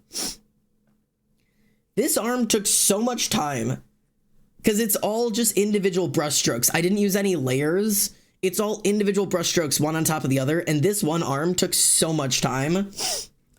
Like, yeah, that is an arm. It sure is. If I hypothetically could make a hypothetical drawing about how I do anatomy and hypothetically let you use it, which fridge should I hang it on? If it's not a character of mine or art of me or my friends, I would say just put it in the regular fridge art and just tag me. The way the light diffuses is... Thank you, Dawn. Thank you, Dawn. Thank you, Dawn. Thank you, Dawn. Thank you, Dawn. Yes. The diffusion of the light. Light diffusion. The arm is cool, yes, but the hand, yes. Look at that shit. Light diffusion. Like, look at this arm. Look at this arm. Look at that arm. Look at that arm. Look at the light diffusion. Look at the reflective light. I spent so much time on this. Like, in agony, just trying to get this shit right. It took so much time. Look at these legs. Bro, look at these legs. Look at these legs. Now we're all just saying the word skin. And you know what? This time, you're so right. You're so right. Oh my god, I took so much time working on these goddamn legs. And guess what? I never posted it. I never posted it. Because I'm not happy with it. Because I hate the face. Because it's an anime character and I drew it like an anime character face. So it looks bad. But anyways, I was in general proud of the rest of it.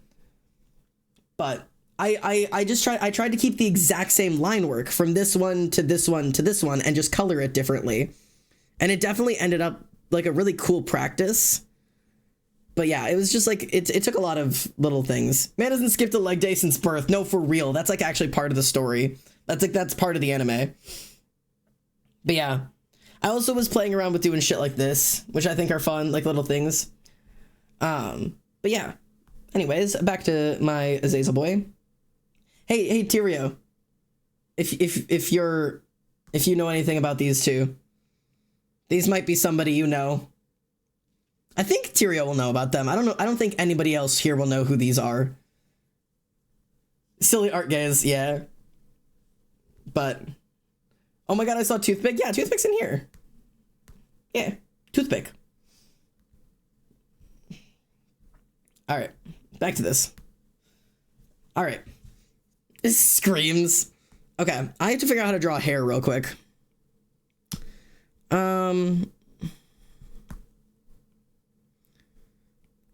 Okay. See, I don't normally draw hair like pulled away from the forehead. So I might still have it kind of come down over the face a little bit. Maybe not entirely. But like this piece we'll do like there. Hair/neg. Hair is so much work. Oh, it's okay. Listen. Hair is fun. Hair is difficult. Xander, you're really dangling a piece of bacon outside of the cage. What am I dangling? What am I dangling? What are you talking about? What do you guys want, huh? Go on, ask what you want. What do you want from me?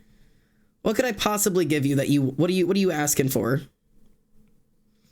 You just want more Azazel's Adkiel lore? Their book ain't done. You want me? You want me?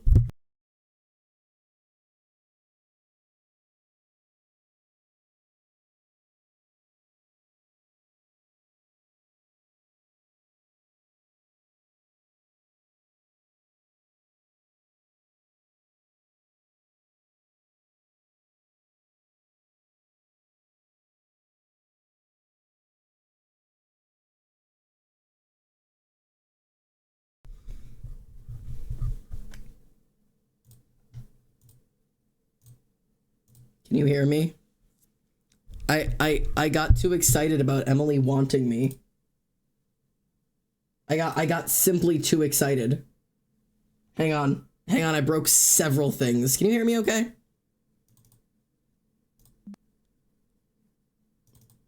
Can you guys hear me okay? Why did you turn the mic off? I accidentally unplugged it. Can you hear me? We've gained our hearing? Okay. There we go. Music is back too.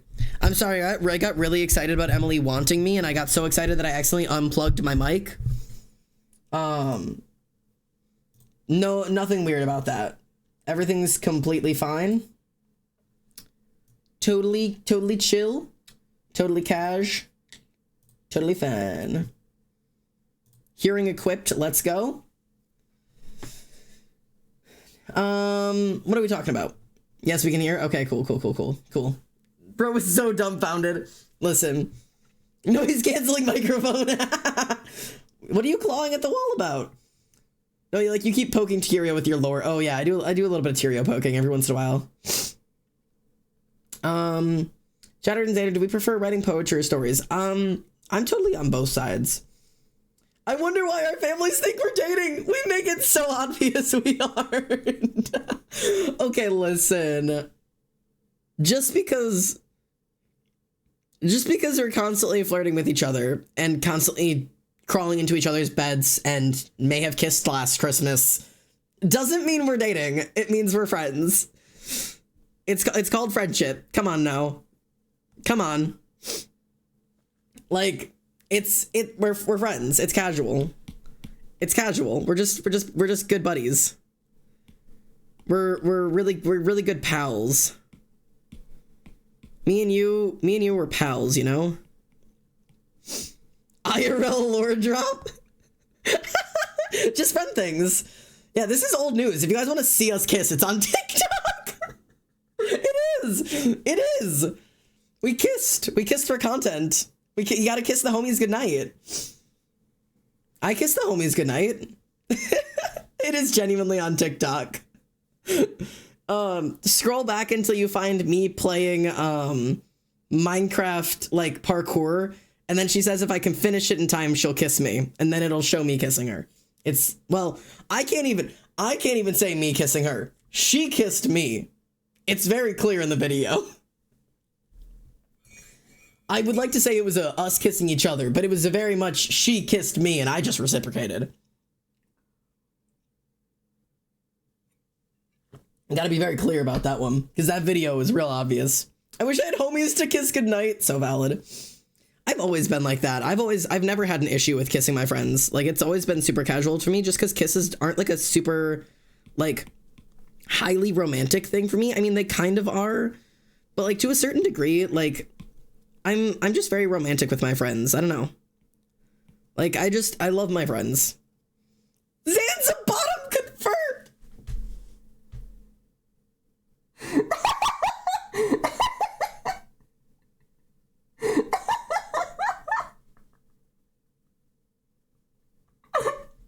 Don't say also old news!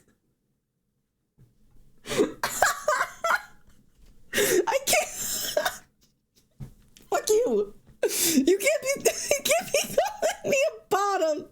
And then calling that old news.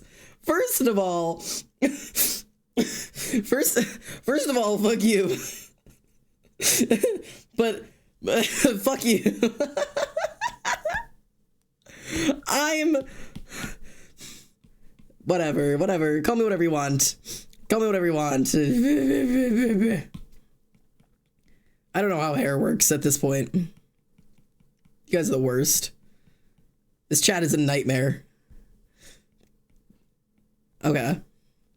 I don't know how hair works. Oh boy. This just hit our streamers at bottom. This is not just this in. You can't be spreading this misinformation. This is misinformation. Fake news. It's fake news. You can't. Leave me alone. Leave me alone. I didn't understand friends could do anything but just hug until like 3 years ago, man. Brother, listen. Listen, you let us into the home. I opened the door. I didn't even open the front door. Y'all bitches have been crawling in the windows. What does that say? What did it say? Somebody clip that. What did it say? What did it say? What did it say? Chat, somebody needs to go clip that and find out right now. Somebody needs to go figure out what that said. It was probably just me getting called a fucking bottom again. God damn it. Sir, we've reached out to Detective Cyber. He's got fingerprints and pictures on the scene. Oh, God. No, please. Please. All right. Good Lord. Something's going on over here. I was just trying to draw a man. I just wanted to draw a man. Save me, please. God damn me. Okay. Okay. I'm just gonna draw a man. Nothing else is happening. What was it? Where'd it go? I don't know. I don't know.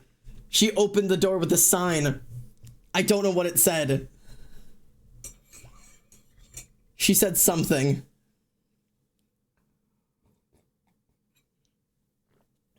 I also think I need to adjust the face a little bit, I think.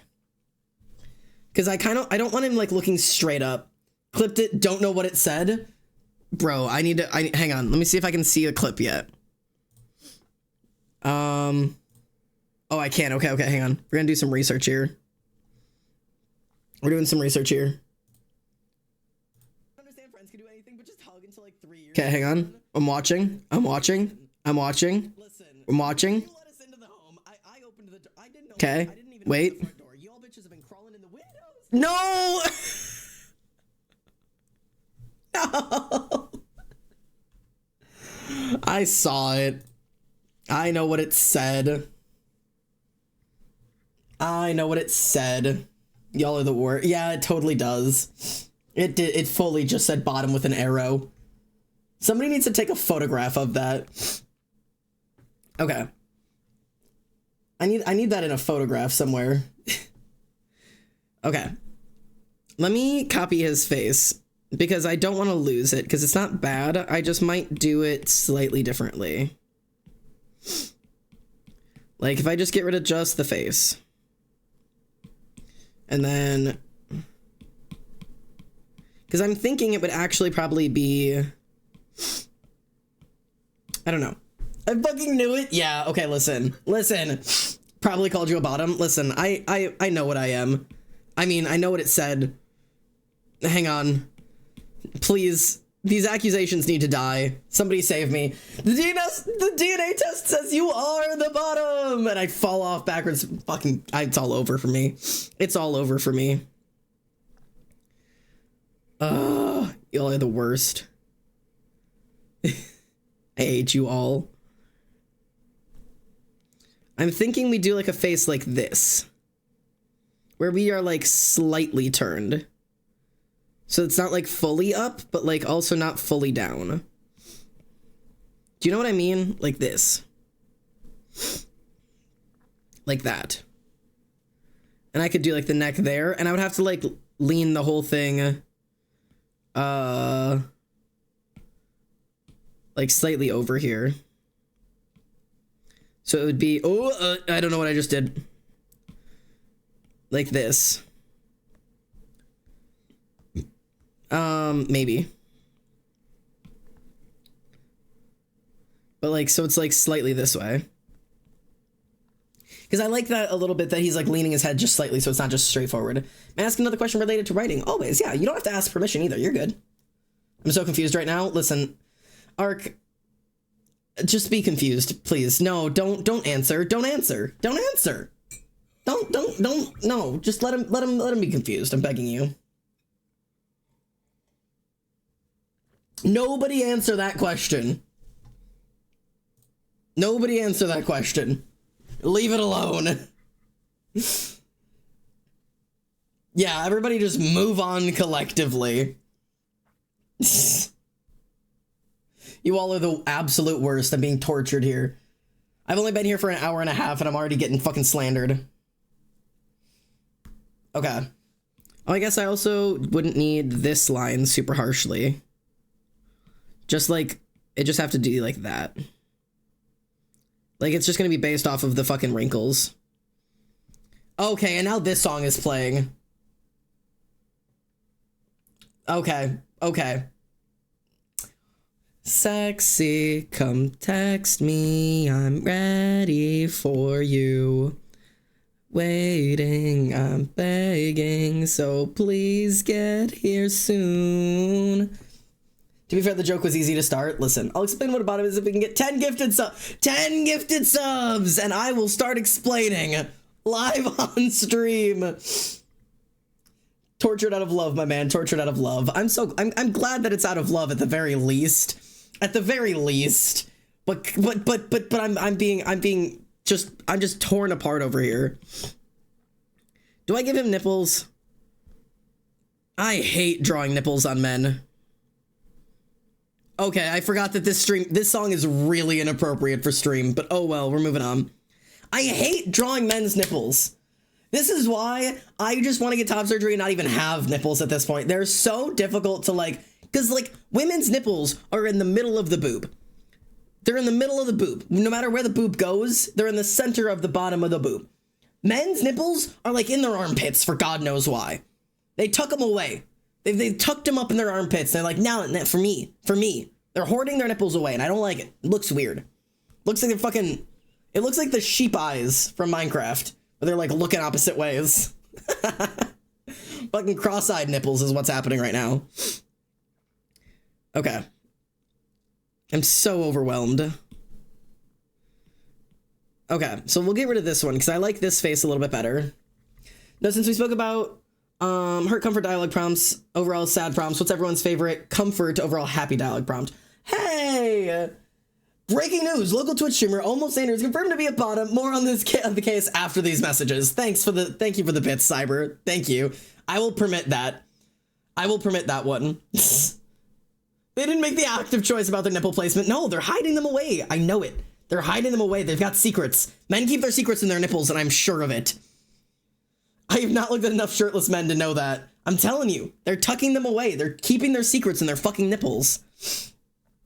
Also, I have a question related to stream etiquette. Yeah, sure, go crazy for stream etiquette. You can ask whatever you'd like. Stream etiquette's an important one.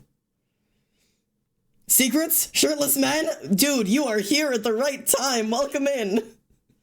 You gave me the fucking clap. Sorry, this song is really not appropriate. This is like how people villainize those dumbass coconut crabs. Yeah, they've been villainized. Hello, welcome in. Yeah, you are here at just the right time. How are we doing? I'm getting called a bottom in chat. That's how we're doing. That's what's happening. But we're doing good. Besides all of that, everything's great. You just see a shirtless man on the street and just yell, he's gotten nips. Oh my god. What is happening? Good lord. Oh. Jesus. I don't know what to tell you at this point. It's been I wanted to say it's been a long stream. It hasn't. It's been an hour and a half and we devolved this quickly. It is a rapid descent into madness every time. Good fucking gods. Okay. So it's all gonna be about me. Fucking sad ass Wilbur. I don't have my liked playlist on, so I can just sit and listen to Wilbur soot. Go away, Wilbur. I listen to you often enough as it is. Let me listen to something else for once. Okay. I just need that a little bit further down because this foot just simply looks too small. It just looks a little bit small here. Okay. I think that's probably a little bit better. Okay. I think that's probably close enough. And I know this isn't like actually going to be there. This is like the ankle kind of cut off there. But there's like the bump here for the ankle, like that. Like that, and then it'll be like in. So it'll be like this. Something semi-similar to that. What do we think so far? What do we think? Also, happy go. I may be living through a nightmare, but I can always wake up. Oh, we're one chaotic, happy internet family, aren't we? Though, I love everyone saying hi to each other. It's really cute. Another one from our book. Give me your heart, and I shall wrap it up so that it cannot be broken. Only if you would give me time. I have loved you since I saw you, but I cannot truly love you if you do not love me as well. Aww. Dawn, what did you answer? I'm beautiful, always have been. Aww. I want to draw Tommy in his clinic. Is that what you're saying? Tommy in his clinic for supervillains, but I don't know what scene. I'm already drawing chapter 19 in my school book. Zan, which scene should I draw? Draw them eating McDonald's on the roof. Shirtless man pog, so true.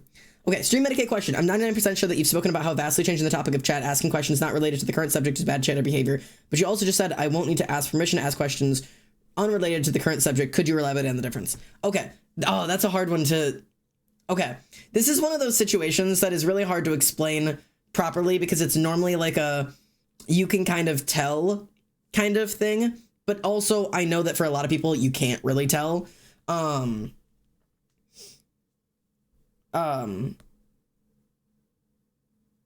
But so the difference is really if we're like really dedicated to a topic right now where everybody's speaking and I'm answering questions, like if I'm like we're like really talking about a topic and everybody's really invested in it and you're like, if you're trailing the question off onto something that was like really off topic, like, I guess it's really hard to tell.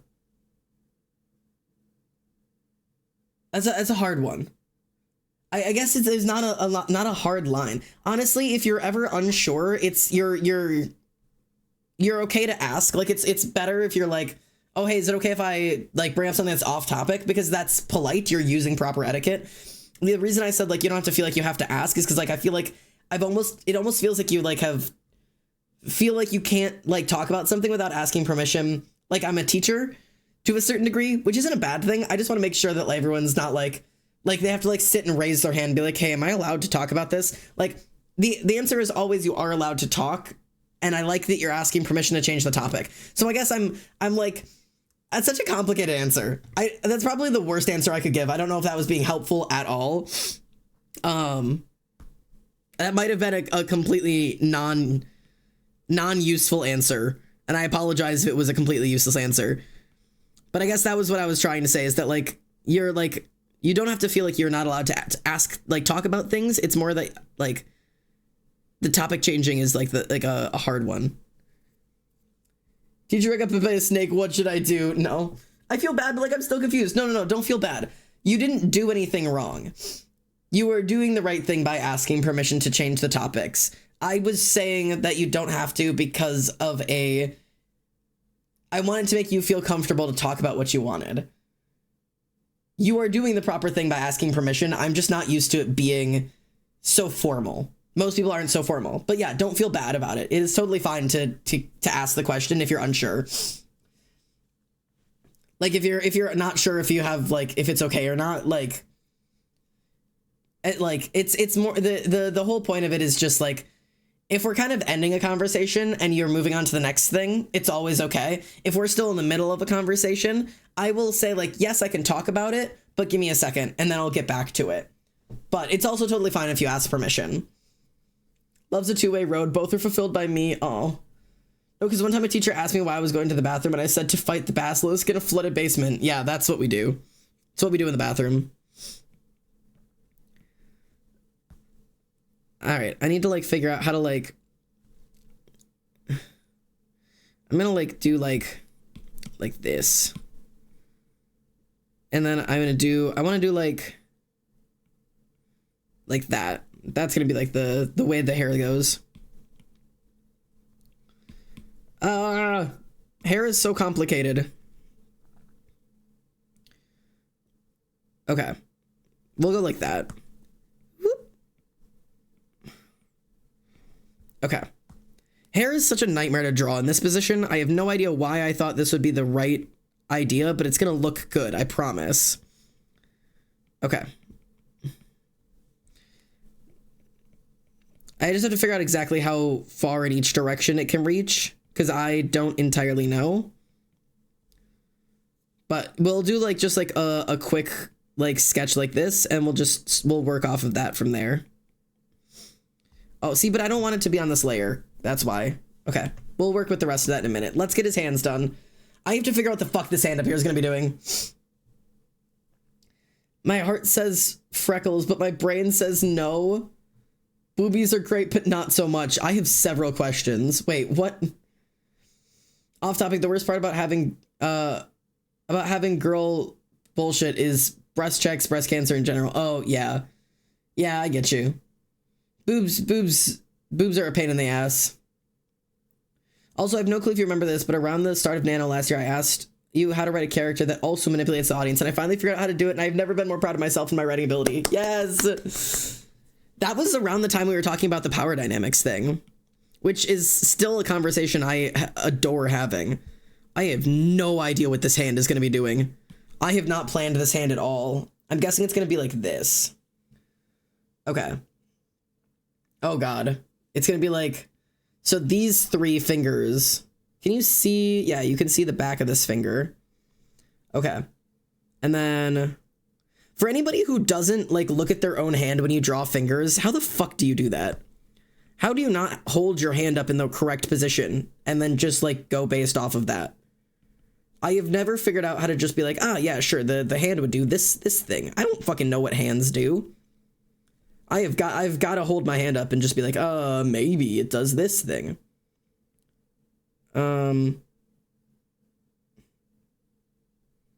Okay, so like these are down. This one's kind of up a little bit. And then this one, we've got the curve there. Not there. Curve there. And then this thumb is incorrect. Take it out of there. We got the big piece there. Okay. Like this. Okay. Like that, right? Like this. And then we've got like this happening. What angle is that at? It's like oh, that's gonna be a fucking hard angle to get correct. That is much too large of a hand. Okay, I'm gonna have to do some work on getting that to look nice, but that's gonna be kind of the idea. I only draw 4 fingers. I don't know if that helps or hinders, honestly. Take a picture, just trace it at this point. I have sometimes done that, and genuinely, it is so helpful. It really is. It is really helpful. But I'm trying to get better at learning how to do it without having to do that. So I could just do this. If I flip my canvas really quickly. Whoop. Okay. Fuck it. Let's do this. See, and I hate ever like absolutely erasing something, because what if I do it worse this time? But okay. So the hand has the line here, up into the thumb, curve in, here, curve in. This is called contour drawing. If you guys have not practiced this in your own art, contour drawing is something you genuinely should practice. It is one of the most useful skills I have ever gained as an artist. If you don't know how to do like any level of contour drawing, you should absolutely practice it. See, and this is one of the places where it's hard, because it's a very specific shape, because this finger gets wider in both directions because it's going away from me, then gets thinner in both directions, and then has this tip at the top. Because it's got this bend here. So I'm looking at like the actual shape of the finger, which is not an easy thing to do because fingers don't always look nice when they're shaped like this. And I can like actually correct it later. But focusing on the actual shape of an object is something that is so useful in practice. And I might even just adjust the angle a little bit, just for my own sake here. Just because I can just do this. And then we'll just say the nail is right here. Because it might look a little bit normal. In which case, we'll do this like here. And then we'll do another finger lower.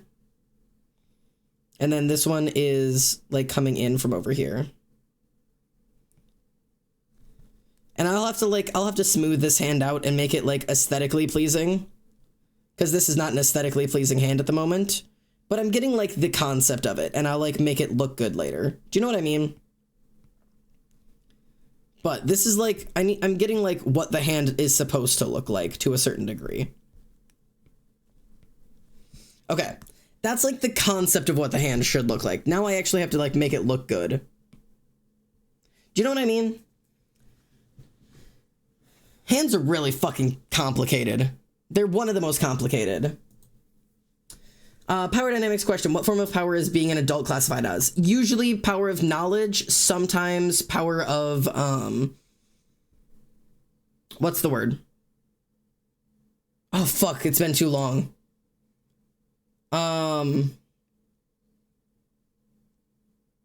I can't remember what the word for it is, but the power of being liked. So if you remember the 7 power videos, 7 types of power I did video, if you go and watch that, it's the one where I talk about, Wilbur and Tommy. So it is both power of knowledge, you know more about the world, and also the power of, you are the more looked up to figure. And so when somebody is an adult, it's hard to say no to them if you're a child. Which it puts you at a power imbalance of, if it is difficult to say no to somebody because they're an adult and you feel like you're supposed to have to listen to them because of a certain level of prestige that they have being an adult, anytime you feel like it's difficult to say no to somebody, there is a power imbalance there. It's why in a lot of places, like it's such a good video. Thank you. I worked so hard on it. In a lot of certain dynamics, you're not supposed to have a single adult alone with a single child. And that is a rule that needs to be implemented in a lot more places because it saves a lot of things. It's not super hard to just draw that line and say, under no circumstances, say like at a summer camp. It was something that was at the last summer camp I was at. Under no circumstances. Oh shit, I need to hang on. Wait. Hold on. I gotta get my charger. Ew, gotta plug in my charger or my fucking tablet's gonna die, god damn it.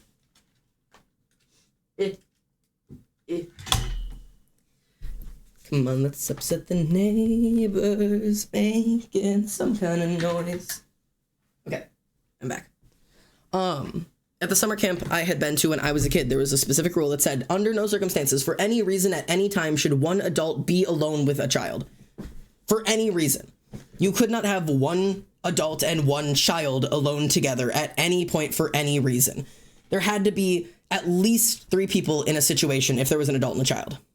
And that means either another one of the campers has to stay back or another one of the adults has to stay back. It was an accountability thing. You cannot have a kid and a child alone together because it's not a super difficult rule to follow. Sure, there are some situations where hey, let's go grab that and move that over. Well, we can't go together. We have to get at least one other person to come with us. It can't just be us 2. Or the kid has to stay and 2 adults can go. Or the adult can stay and just send the 2 kids over. You just couldn't have an adult and a child alone in a situation together because it's so easy to feel like you're pressured in that situation. And having accountability of having at least one other person there makes it a safer situation. So, I don't know. What song is this? I don't know. Move on. I can't be having this shit on at stream. I can't be letting this kind of music play. I say letting it play for now, maybe. I don't remember how bad this song is, but it's pretty bad. Hey up, Ghost, how are you? I hope you're doing well. I'm trying to do like a slightly prettier version of this hand, but I just don't know exactly what the goal is going to be here. I've got like sex music on right now, and this is just not what I expected to be having play. See, I'm so bad at making hands look pretty. Or apparently the right size.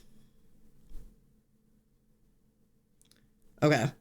I'm a little tired. How are you? I'm good. I'm also a little bit tired today, but not super bad. I did a lot of writing today.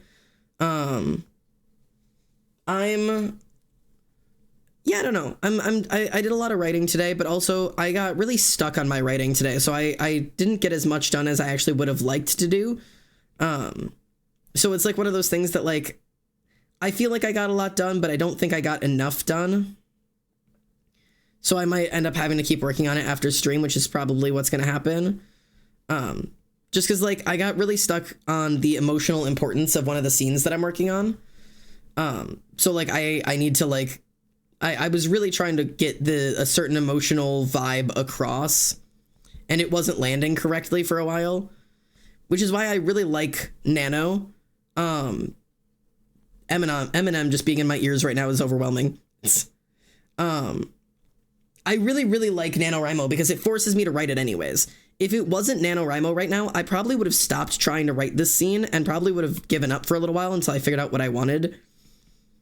Like, it's nicer to know that, like, I can't stop. I have to just keep writing, and eventually something will make sense. So, like, it's a little bit easier to be like, okay, I just have to, like, get through it. Like, it's not going to be an easy scene. It's not going to be necessarily my favorite scene. But I'm going to get the scene done, and that's what's important. God, drawing this kind of finger is really difficult. I'm trying to figure out how the fuck to make this finger look normal. I might just have to, like, keep it, like, a little bit less curved out. Because that, like... Maybe I do, like, this? That's not too bad. I'll have to come back to that finger at some point. I also feel like I've made this palm too long. But that is okay. We're going to make it work. We're absolutely going to make it work. That finger is also... God, it's just an ugly finger. It's just an ugly finger. It's an ugly finger. I don't know what I'm doing. Right with us, we have a character called Minnie, and she's... Yeah, we were talking about that. Yeah. At what point do you think we should be concerned because of an imbalance of power? If you ever feel like you are in a situation where you could not say no if you wanted to, you should be concerned. I think that is one of the best ways to gauge whether or not you're in a dangerous power imbalance. If there was ever a situation where you are afraid to say no for any reason, you are in a dangerous power imbalance. Now, some of those things, some of that is a little bit harder to gauge. Like, you may be afraid to say no to a teacher or your boss, you know, something like that. Because, like, they have a certain level of power over you that you can't really help a whole lot. I might just have to fucking bend this finger a little bit more. I might just have to do like this. I might do the finger like this.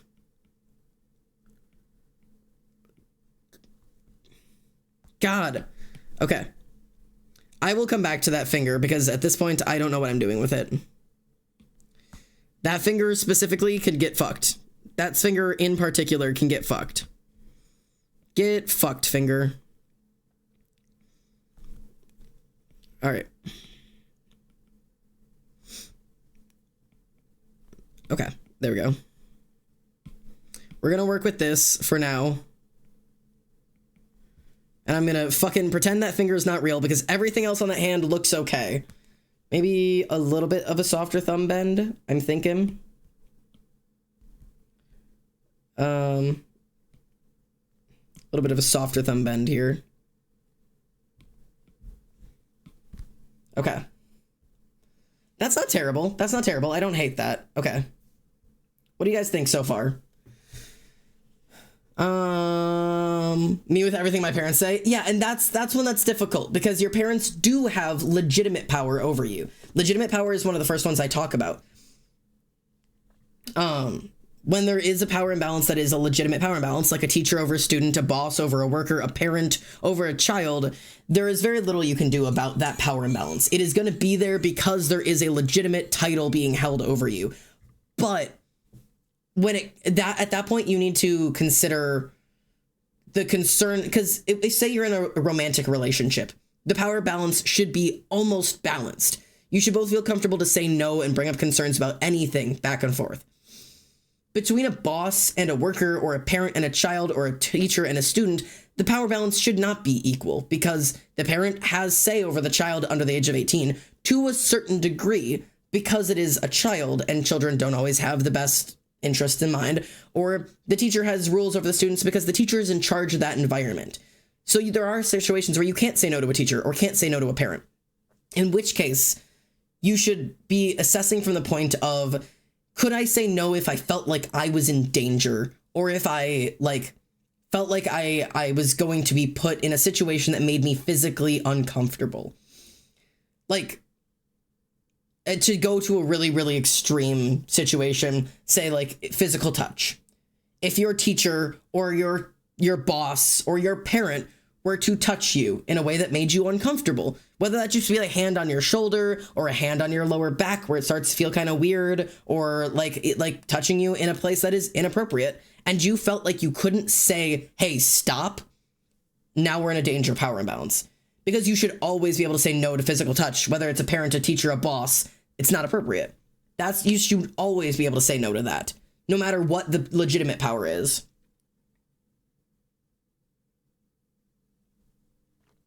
Do you know what I mean? If we feel the power imbalance, there's a good chance someone's getting punched.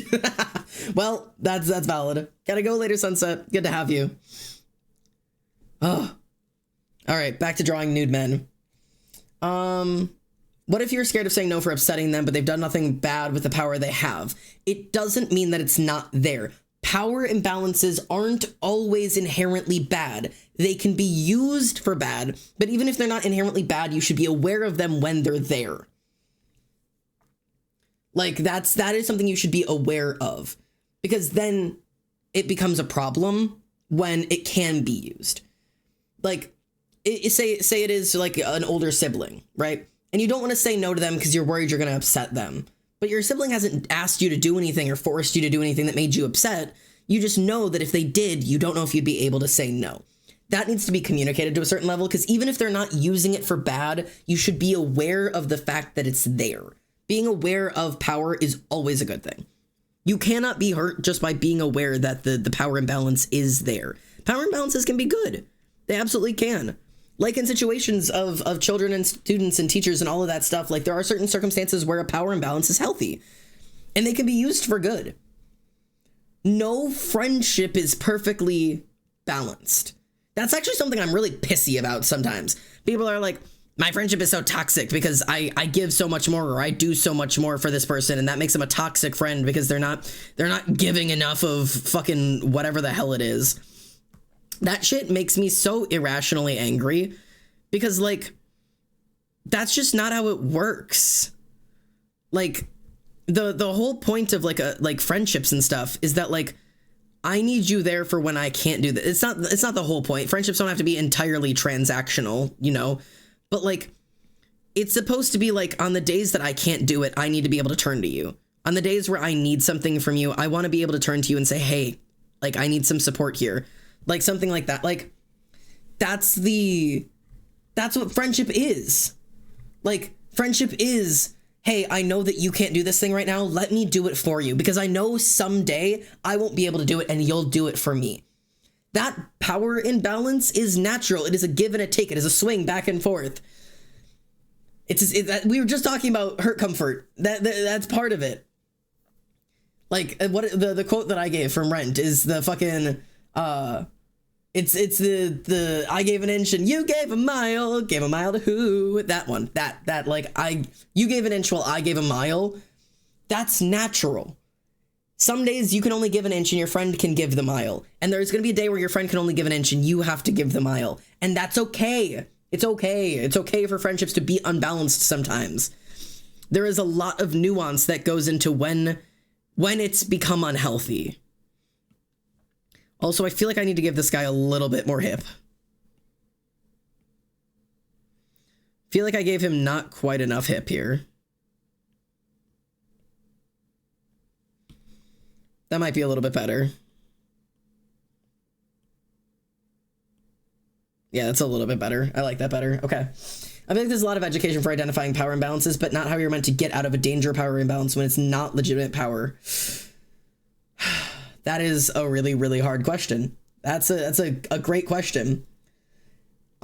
Usually it means that you have to tip the scales, which in a lot of situations means either gaining power of your own or reaching out to somebody who has power that you don't.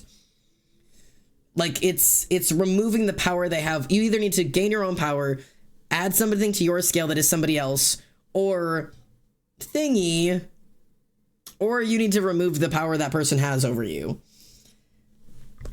I'm just gonna...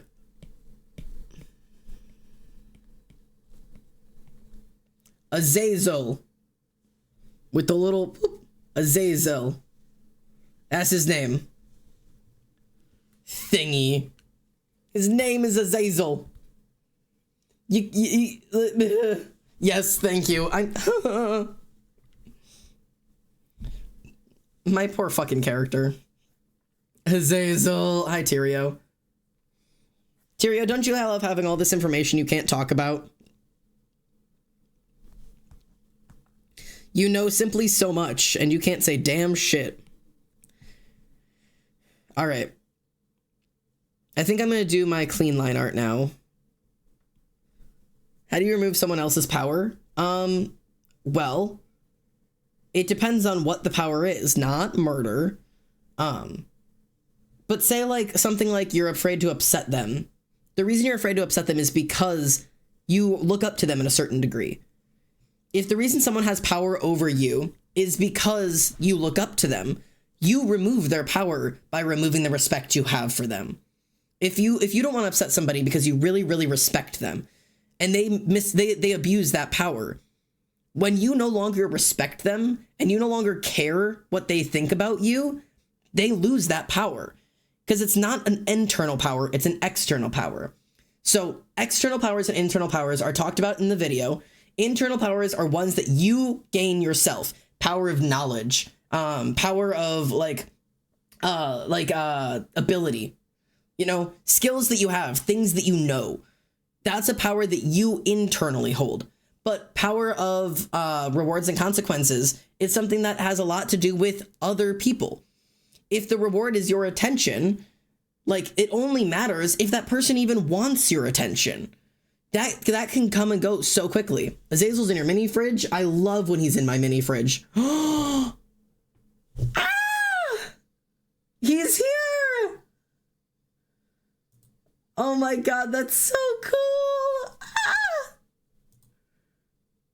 That makes me so happy. He's in my mini fridge. He's so pretty. First of all, fuck all of you guys for being able to draw my characters better and faster than me. I can't even finish my own fan art and y'all are already finishing it. Please. It's so good. I don't even need to do the fan art now. We can move on. You've done it already. I can just be done. I'm dying. It's Azazel. This is the first finished art of them. Like of of just them. And I didn't even do it. Please. Ah!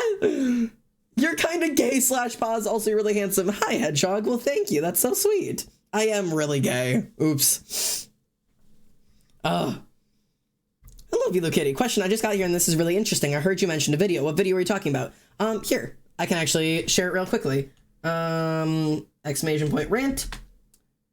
So this is a video essay I did on the 7 types of power and power dynamics that people hold. I explain it using people in the Dream SMP. But if you don't know the Dream SMP, you will still understand it because I explain all of the dynamics both with and without it. But yeah, the power dynamic video is a big video essay I did. It was my first video essay, and I put a lot of time in it. It took about 6 months to make. So if you're interested, go check it out. I'm working on another video like it's similar. I'm trying to write out the script for it at the moment. But if there's more stuff like that, I do indeed now the GSV. Okay, perfect. If there's other stuff like that that you guys want to know about, you can absolutely, like, I want to know what you guys want to know about. I'm working on a couple of scripts for things that are specifically about writing and the ability to write, and like different writing techniques and stuff. But if there's other social dynamic stuff like power dynamics that you guys want videos about, bro, tell me, because I am all about hyperfixations. Like, it is what my heart is built on. So the ability to just sit and talk about the things that make me excited is like, it's what I've got. That I hate summer. It's so hot. How come you have coldness? Oh, is it summer by you? It is currently 31 degrees here. 31 Fahrenheit. It is pretty chilly at the moment. Okay. I think I'm just going to do this. I also think I'm going to make this whole thumb smaller.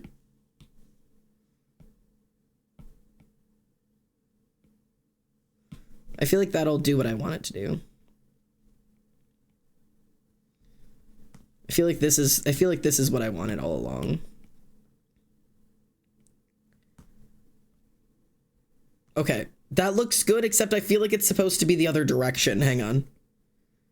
I really like that, except I feel like it's supposed to be this way. But then I don't know if that looks right. No, it's okay. It's fine. I don't know. Whatever. It was 31 Celsius. I might die. Yeah, no. I love that the vid is over an hour. I love long essays. Video essays are so fun. Yes, okay. Enneagrams is something I definitely want to do a video essay on. Man's broke his finger. No, please. If you're in the Discord and you're comfortable, would you like to discuss the video essay when you're done watching? I'm completely normal about this and not at all feral. Anxie is the biggest fan of that video. That video has like 500 views, and I'm certain that 400 of them are Anxie. I'm guarantee you. Yeah, see, that's what I think. All the fingers kind of go in. Thank you, Hedgehog. You validated me. The Hedgehog says I'm right. I believe the Hedgehog. Okay, get that one out of there. Okay, so now let's turn all of this down a little bit, and we will get our last round of inking. So if anybody's ever curious, this is how I do my inking process, is that I do, yeah, we'll keep it like that. I usually do this kind of drawing first, and then over that drawing, I'll do slightly cleaner, and then get rid of that one. And now over that, I'm going to do a final line art layer, and this line art layer will be my actual line art, so I'm going to do it like cleanly. Franklin is in chat? Yeah, Franklin for my most recent gaming video. You're here? The Hedgehog that I sent into space? They probably are, bro. I watch this multiple times a week. I haven't seen it since I put it out. And I actually really would, I kind of want to go back and like watch it again, just to kind of see how it was. I will say there's a little bit of me that does a little bit of internal cringing at the beginning of the video, where I was like trying to be all dramatic, but then I like make a joke about it being dramatic because I knew it was goofy, but I wanted to try to do like dramatic video essay for like the beginning of it. And then I go back to just being a dumbass, which is my natural habitat anyways. So it's I think it's good in like overall. I feel like this needs to be a little bit more curved. Okay. There we go.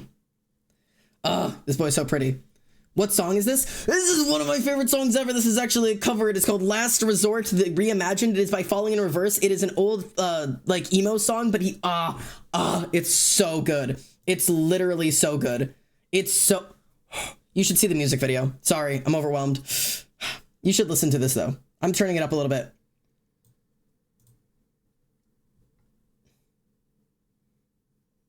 It's so good. Like, just listen to this, boy. I'm turning it up. Just listen to this. His voice... So pretty. So pretty. So pretty.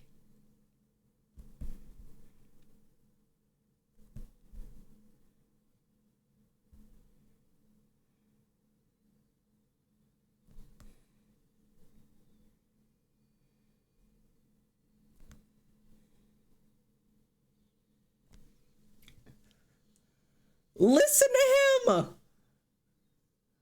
Listen to the scream.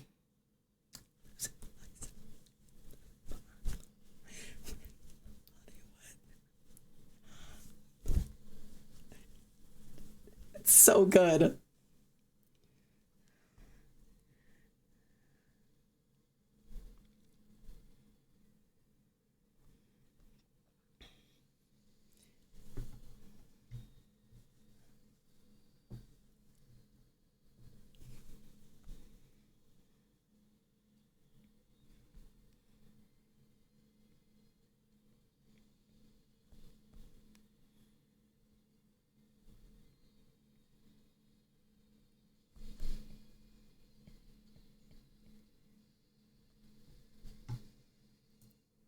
Okay, I'll turn my music down again, but I just had to. I just had to let you listen to that for a second because it's such a powerful voice.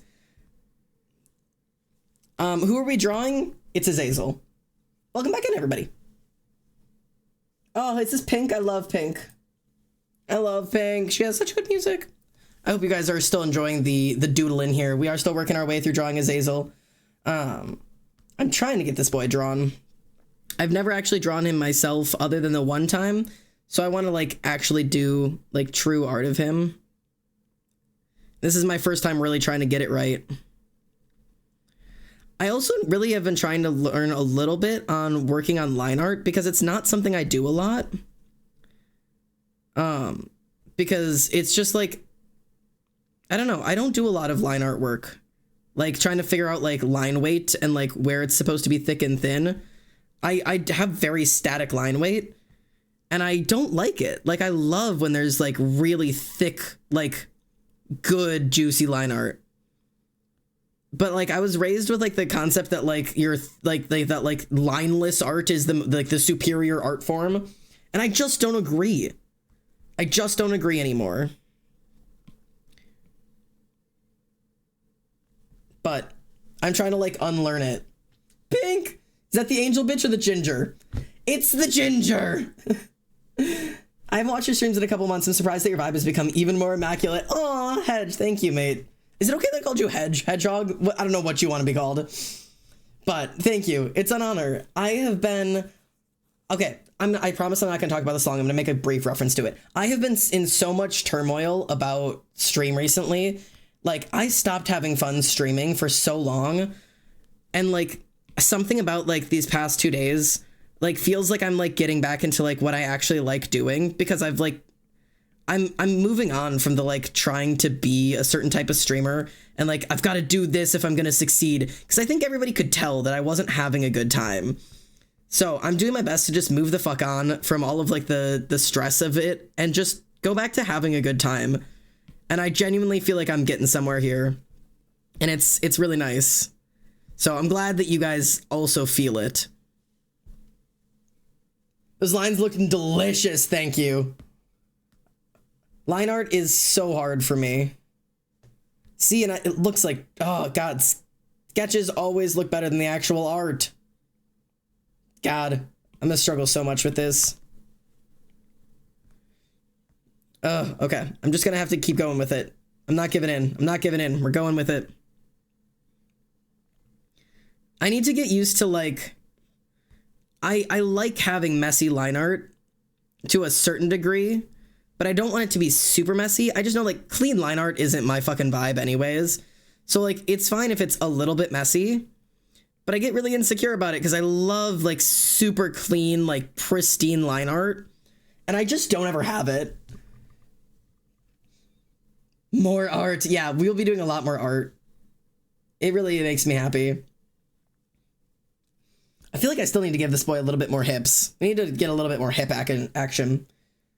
My shit is always messy line art in black and then turned down to 36% opacity and then colored over. I love that for you, actually. That's so specific. How do your analysis of a trio of Enneagram types a person can... Wait. How do you do your analysis of a trio of Enneagram types a person can have? I watched the Soldier Poet King stream again recently, and I was wondering how you psychoanalyze us by our type.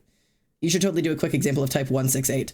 Okay, you're gonna have to forgive me. It has been a long time since I studied them. You caught me in the middle of a hyperfixation when it originally happened. So it was a little bit different because I knew them really well because I was like very, very fixated on them. Let me get my chart up. I actually don't even know if I still have the chart, unironically. I might have deleted it. Dicks. I might have deleted that chart. I might have deleted it. I don't know if I have that anymore. I don't. Okay. Let me see what I can pull out of my ass without having a chart for it. Dicks. They taste like juicy fruit. It's a very rich flavor. That sounds delicious. 36 is a good number. It is. It's a good number. Okay.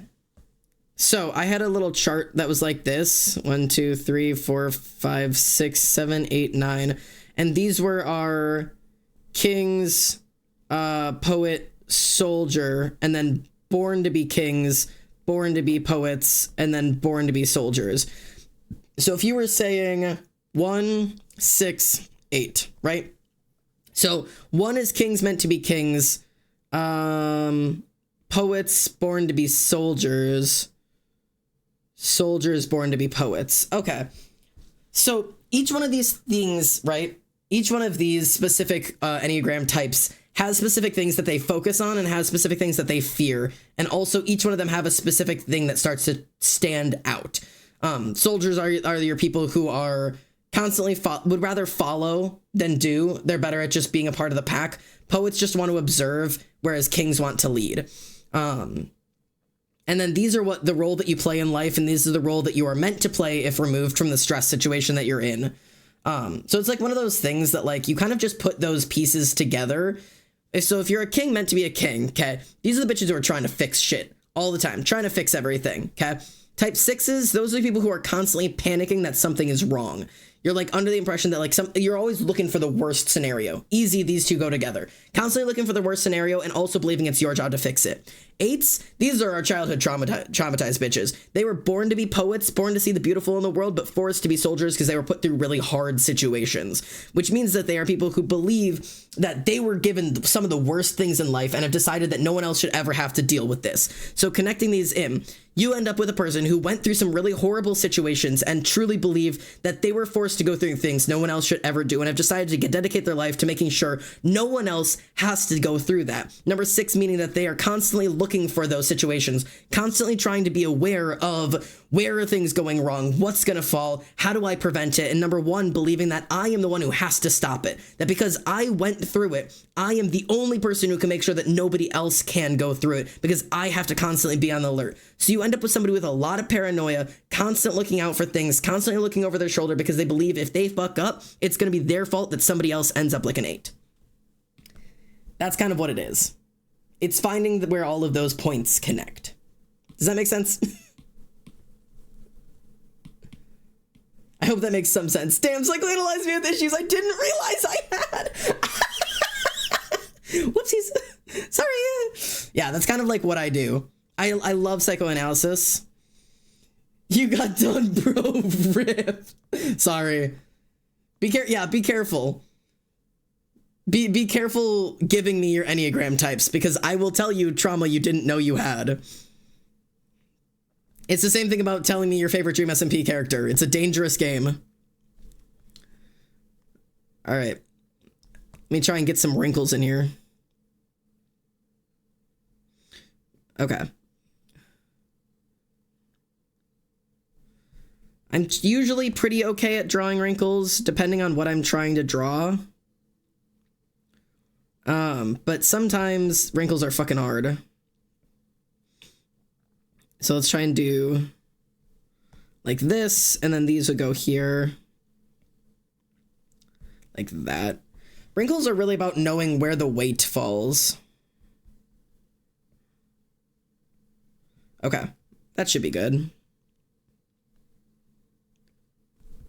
Okay, and then these are gonna go down towards this because this is like folded in there. Okay. Shout out to the time I was defending character Dream on stream, and Xander pointed out that I was probably being manipulated and psychoanalyzed me and still regularly think about that. Huge L. You target me for a lot for some reason. It terrifies me. It's because you're easy to target because I know things about you.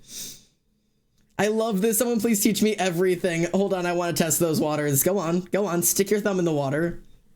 I gotta go for a bit any longer. How much longer you'll be live? No idea. Until I die, I guess. We'll see.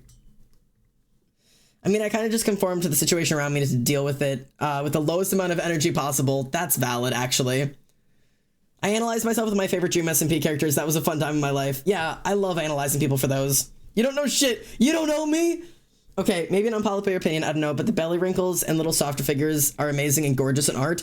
I so agree. This character just happens to be very, very, very thin. This is a very thin character for very specific reasons. I do have a tendency to draw muscular and or thinner men, just because that seems to be the characters I do a lot of writing of, and that is 100% my fault.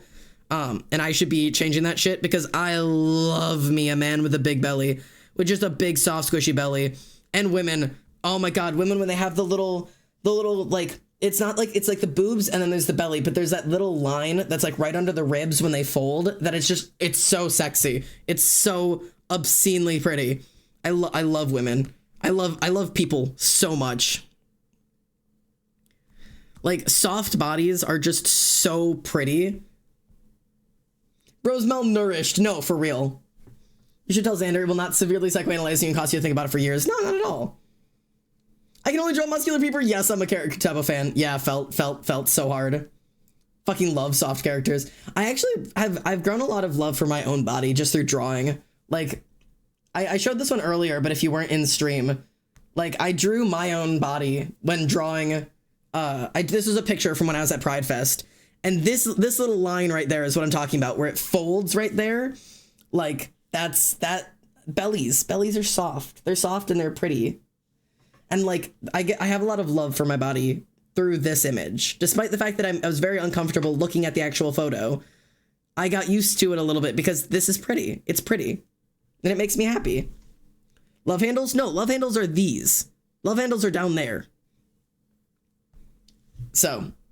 Oh, why is Wilbur Soot singing fucking "It's Cold Outside" in my ears? I love your reaction to the little fold, but I've been so insecure of it for years. It's so pretty. And I get it. I so get it. So many women hate it. They hate that little fold, but it's so pretty. It's so soft. I love it so much. I know I get the hate for it. I know so many women hate it on themselves because we're all taught flat, skinny, flat, skinny, flat, skinny. No, round, soft. I just wanted, women. Okay, Angsty, who did you say? Character Dream, Character Wilbur, and Character Rambu says about you.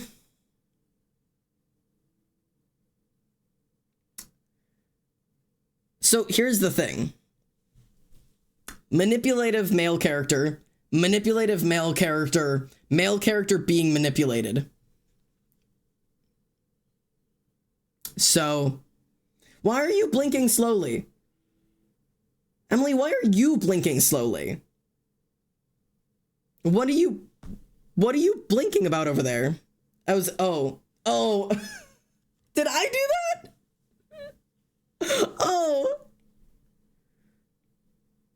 that? Sorry. I didn't, I'm telling you, my cat gets it from me.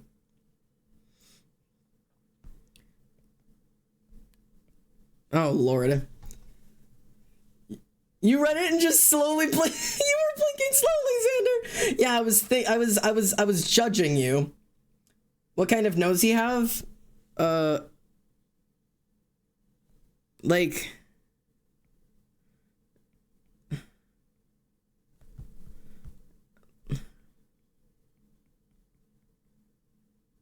you know, like,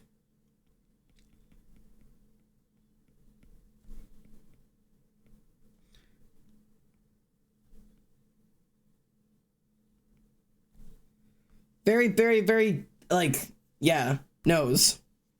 You know? Hey, Mystic! Hello, how are you? Oh my god, hello, how are you? Are you vibing? How's the day? Hello, sexy. I hope you're doing so well. I love my chat also greeting you. That's so cute. That is, I love that. My chat also greeting you is so fun. How are you, by the way? How are you, Queen?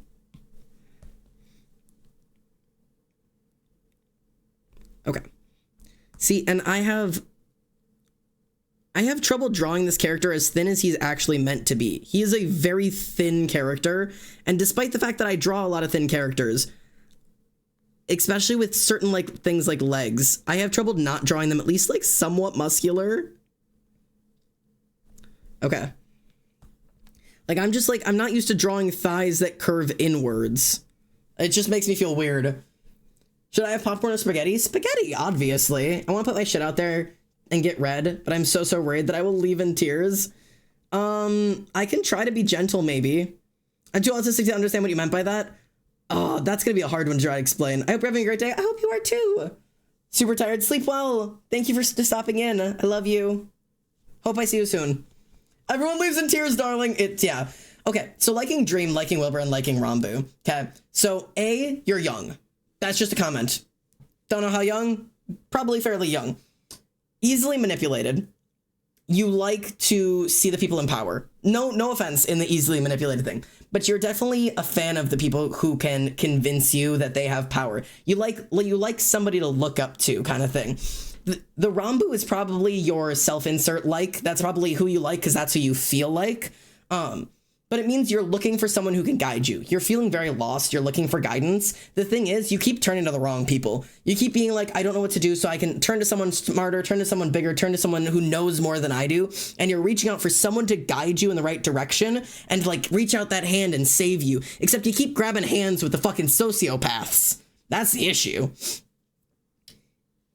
In my food class, we made salty hot chocolate. Wait, that sounds kind of yummy. I want to draw one of my characters laying on a hill, but I have no idea which one to do, and I might just spin a wheel or something. Dude, spin the wheel. Go for it. How would you analyze my favorite character being Fundy? First off, that is so rare. Second of all, daddy issues. That's what it is. You said, I feel abandoned. You said, I got daddy issues. I'm telling you to find a man in your life who is not running away from you. So pretty please. Except if you're talking Dream SMP Fundy. You are horrified of being forgotten, horrified at being left alone, horrified of being tossed out on the curb. You would rather take yourself out and then let somebody else take you out. You hold on to that resentment and that pain, and it is following you everywhere you go. That is a daddy issues character. And it's not just a daddy issues, it is a mistrust in men and also just a mistrust of people in general with this constant feeling of like, they're gonna leave eventually. Like they always do. Everyone always leaves. And it's also a lot of internalized, like it's my fault that they leave, and a lot of that anger at yourself, but also learning that the anger is actually at them for constantly abandoning you. It's abandonment issues. Same. What is this? What are we doing? I just got back. Sorry, I was reading people. It always ends up back here. I didn't know it was a rare one, but oh god, yeah, I'm dying. You went so into the trust issues more in depth than I thought, and you were just hit. Okay, hi, sorry. Oh god, we're doing it again. People are doing this again. Why am I always playing this game? Guys, I started a trend of doing this on my YouTube. Go check out my YouTube. I have 3 characters posted of individual characters, but you can go and look at those. Oh god. Oh god, Eminem is on. I think this one says slurs. Yeah, this one says slurs. I have to skip this one. Sorry. That song definitely has a slur in it. Okay. Well, I guess I'm doing this right now. Where are we at? Sunny Mellow, you started us with character Charlie, or Slime, Quackity, and Tubbo. Ooh. Slime, Quackity, oh, you are being used, and or you just feel used. Oh my god, okay. Oh my god, okay. Dude, okay, so all of the characters you have picked are people who were very kind and very loving and very trusting and had a lot of fun in the beginning. Imagine Tubbo in early Lemanberg. Imagine Quackity in, like, the fucking, what is it called? El Rapids. Imagine Slime in the beginning of Las Nevadas. Very, like, joyful, happy, bubbly, loving characters. And then you were just fucking destroyed by something, or specifically someone betrayed you. Wilbur betraying Tubbo, Quackity betraying fucking Slime. Quackity's entire arc of being betrayed by everybody constantly. Like, you were just such a happy, loving, enjoyable, like like loving character. You just wanted to have fun and were constantly hurt by the people around you. And all three of those characters are characters who lost their fucking shit getting their goddamn like lives back together. Tubbo went fucking nuclear. Slime killed the person who hurt him, and Quackity built an entire nation and then lost it all going fucking insane. Like, every single one of those gives me what you want is rage. You want to lose it so bad because you feel like you deserve it. And maybe you do, depending on what happened. But you've just got this itch of just like, you deserve to fucking lose it because you want to inflict that back on the people that hurt you. There is just this anger and rage and this wish to get revenge in the characters, the way that these characters got to, because you can't do that in your life. But so you love the characters that were hurt and got to turn it around and just fucking lose it. That is such a good collection of characters. Oh my god, I love them so much. That is a good list. Good list. Good list. Yummy. I like that one. I like that one. Okay, hang on. Let me get a piece of this done. I gotta do a little bit of art in between eating your guys' fucking social everythings. Psychosocial analyses. I gotta do some drawing in here. Hang on. Because I have a habit of not being able to like talk and draw at the same time because I don't know actually.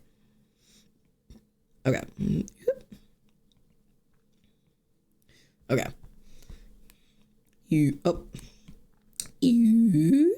There we go. All right. Holy fucking shit, oh my god, how the hell I had to grab my fucking inhaler and I stopped breathing. Whoopsies. Are you okay? I'm really not trying to hurt anybody. I'm really not trying to do anything here. I'm not trying to hurt anybody. I should have listened to Sterio's warnings, bro. I'm still dumbfounded you figured out that I was projecting on the Rambu. Baby, it's not that hard. I'm sorry. It's not that hard when you've got a lineup like that. All right, ghost in your room.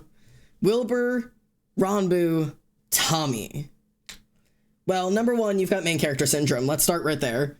All three of these are major characters. And also, all three of them are the people that both believe that everything is their fault, but also refuse to, under any circumstances, admit that anything is their fault.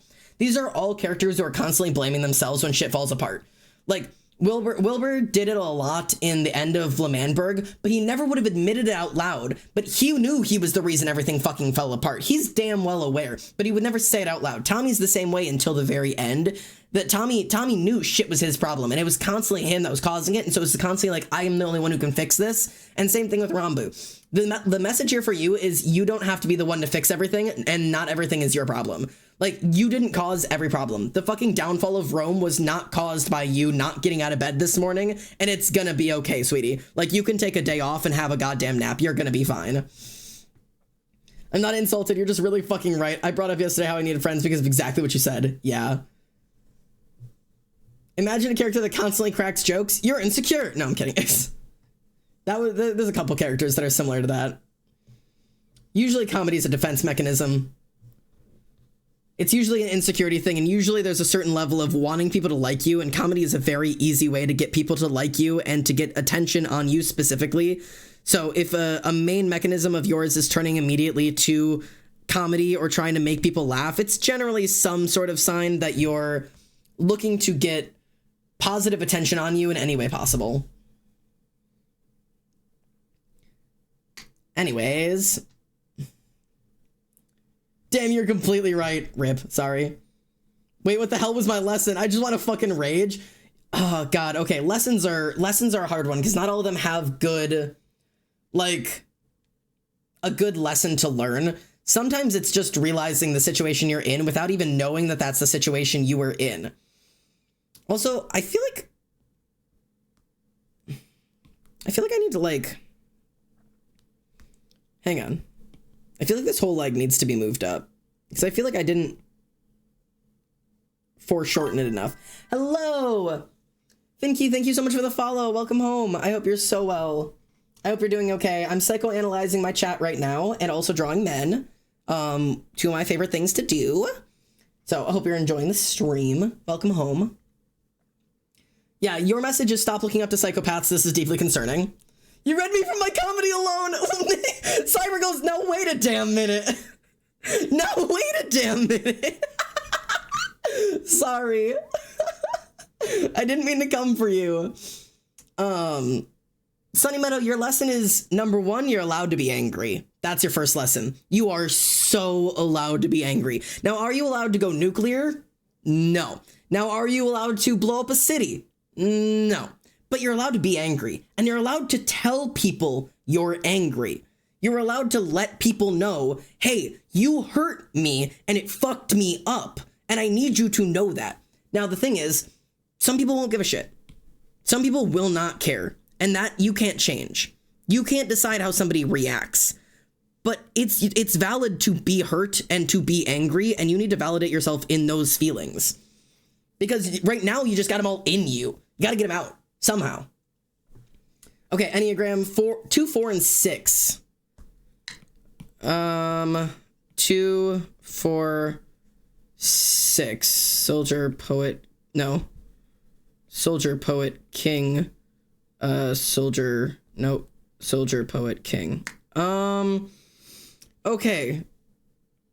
So you are a king born to be a poet born to be a king, and a soldier born to be, or a poet born to be a soldier. Ooh. Love. Loneliness. So, I see. Okay, Hedgehog, let's talk. This one is something else. Okay. Always remember, kids, we don't build nukes when we're mad. Yeah, that's what I mean. Okay, so here's your, yeah, good luck, Hedgehog. Everybody buckle up, because I'm doing this one without drawing. Yeah, good luck, you'll need it. All right, let's start with what I'm going to assume is your base. Now, you have both king born to be a poet and poet born to be a king, which means these two are intricately connected because you're falling between them based on whether you're in a good situation or a bad situation. Now, normally, I would say you are probably starting with a 4. That is probably your inherent basis. Because usually it's just what I'm getting here, okay? So, number 4s, poets born to be kings. Now, these are the people who intimately feel that they are different. Yeah, keep your body parts in the ride at all times. Everybody put your fucking seatbelts on. 4s believe they are intuitively different than people. They have this sense of, I'm not like other people. Other people just don't get it. And it's not like I'm so quirky and different. It's that there is something inherently wrong with me and no one else seems to see it. There is something that nobody gets because my life is just inherently, I'm not right. And it is an internalized type of person. It's somebody who's constantly pulling themselves in and isolating themselves off from the other people because they're like, I would tell you, but you wouldn't fucking get it. So there's no point in telling you. And now 6 comes involved here because 6 again, are those people constantly looking for the exit signs, constantly looking for where is it going to go wrong? When is it all going to fall apart? As soon as something starts going well for you, you constantly believe it's going to fall apart because you believe that you are unlovable inherently, ununderstandable inherently. 4s are constantly wishing that somebody would come save them. They want so badly that somebody could come and say, hey, I get it, I understand you. So when somebody does, your 6 kicks in and goes, they don't really. And you're waiting and looking and fighting to find where's it gonna go wrong? Where are they lying? When is the next shoe gonna drop? You can't believe a word out of somebody's mouth when they say, I get it, I understand, I trust you, I believe you, I'm here for you. You go, no, you don't. You don't because you can't, because nobody does. Nobody ever has, nobody ever will. So there's no chance that you do. So when you're under stress and you are out of people because your 6 has kicked everybody out of your life, you turn to 2s. 2s are lovers. They are somebody who give and give and give. No, I don't want to talk about me. I don't worry about me. Worry about you. How can I help you? How can I love you? How can I be here for you? Because you don't believe anybody else is going to be there for you. So instead, to get people to stay, you've got to give them everything. Take the lungs out of my air, take the coat off my back, take the hair off my head, have anything, everything. Just stay, please. And they don't let them ask about you because they won't understand you. You're a 4. There's no chance in life they'll understand anything that you have to say. So you just have to understand them, be there for them, give to them. And as soon as somebody starts saying, no, let me help take care of you, they're lying. Of course they're lying. They're always lying. They've always been lying because you don't believe anybody could ever truly understand you. Here's the thing. 4s are inherently a little different. They are people who feel very isolated from the world. But there is a beauty in being a 4. You can see things the way that people don't see it because you're a poet. Poets are about seeing the good and the bad in the world. So what you have to do is stand as a 4. you have to avoid your desire to be a 2 and avoid the desire to be a 6. Let yourself be intuitively different and go, hey, not everybody's going to understand, but that doesn't mean I can't explain. And not everybody's going to get it, but that's okay because I get it, because I'm taking care of me. And I don't have to give 100% of my energy to hope somebody will love me. And every time someone says they understand, I don't have to shut them out and look for the lies and look for the truths and look for where they're actually telling the situation. This is the piece of it that you're coming together. The coming together comes in the understanding of you're really not alone as you think you are. And no matter how unique and special and different you really are, because you are, you have an instinctive personality. You are different. You are unique, but it doesn't mean you can't be understood. It's okay to be both original and unique and different, and also know that there are people out there who may understand you. That doesn't make you any less unique. It just means that people understand. So, anyways, those are a tough one. I get that one. If you don't know, I'm a 4. 4s are one of my strong ones. I love how your reaction to mine was, but this is going to be interesting. Yeah, sorry. 4 and 2 is neurodivergent and gives love to everyone else so they fit in and make themselves feel loved. Yes. And the truth is, if you ever believe that you are a 2 and a 4, you are not. You are not both. You are a 4 who is under an extreme amount of stress and wants to feel loved, because there is a difference inherently at the end of it all. 4s are looking to be saved. 2s are looking to save other people. You're not looking to save other people. You want to be saved because you don't feel like nobody will. You're choosing to become a 2. Come back home. It's okay to be a 4. 100% unrelated question. How do I find my trio? It's kind of just a lesson that you learn. It's like a lot of like studying and reading about it. Oh, thank you. Yeah, lots of love. I hope that wasn't too mean or too intense. I kind of went in on you a little bit. I really hope that I didn't go too far on you, but that's what it is. So, if you're looking for your Enneagram type, I have been able to help people a lot using the Soldier Poet King explanation, but some of the best ways to do it is going and reading the Enneagram site. You can look up like Enneagram types and read about them. So what are Enneagrams? Hi. Enneagrams are a personality type. There are 9 Enneagrams. I personally have created a chart that involves Soldier Poet Kings that has nothing to do with Enneagrams. It is something entirely that I invented and came up with and made a chart for. You can go back and watch the VOD of it. It's on my YouTube channel. It's actually not a test that I have found. None of the tests I have ever found have been incredibly accurate. You can take Enneagram tests, but it's really a personality website that you can go and read and find the ones that feel most accurate to yourself. The truth is most people are one Enneagram type, but also will have 2 wings that you're very close with. Anxie 138. Perfectionist. Hello, a perfectionist. I forgot about wings. Yeah. 138 is going to be an interesting one, because this is I can fix it. I can promise I can fix it. This is I can be good enough. I promise I can be good enough. And this is I suffered and I hope nobody else ever has to. And you probably suffered because the truth is you're not good enough, because nobody's perfect. But what if I have 4 wings like Zadkiel? No. My main is 5. Ooh. 5s are really rare and also usually autistic. Not that I'm judging anything about you. 5s are true poets, are what they're called. But those are the people who really just are here to see and observe and view the world and don't necessarily want to be a part of it or feel the need to. And sometimes they really wish they could, but it's a lot of observation from the outside. So this is your true. So if you ever have anything on this diagonal, this is your true. You're playing a king and born to be a king, which is usually the instinct of, I can fix it, and I know I can fix it if I just try hard enough. But because you have this, I had the instinct to say that you're actually a king, but you're not playing it properly. So my guess is that you're probably a 3. 3s are usually causing 8s and also end up acting like 1s.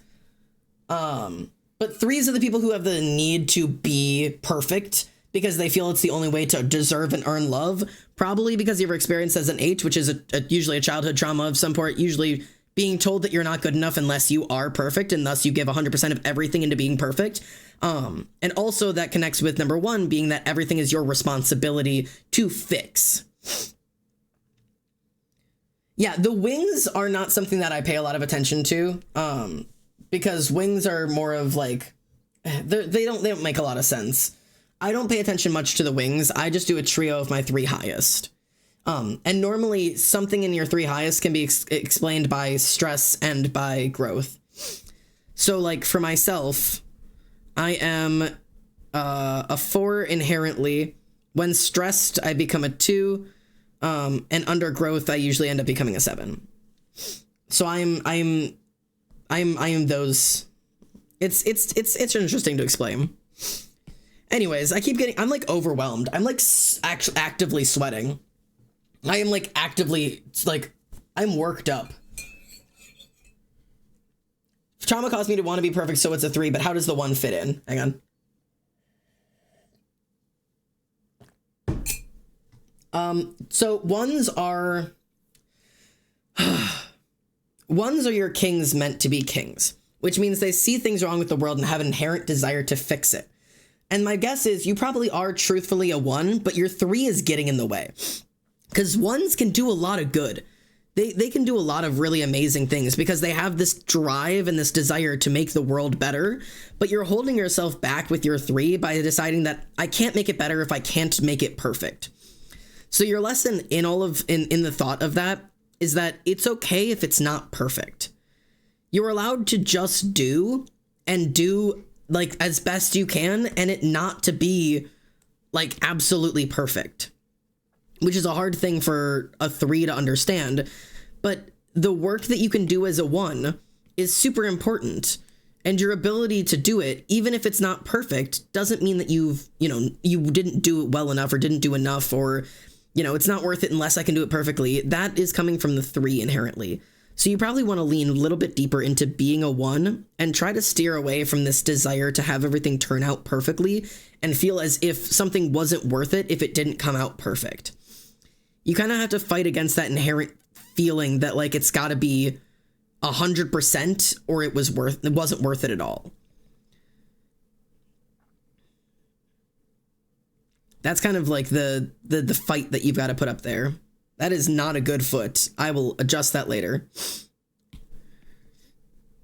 I say immediately trying to fix it.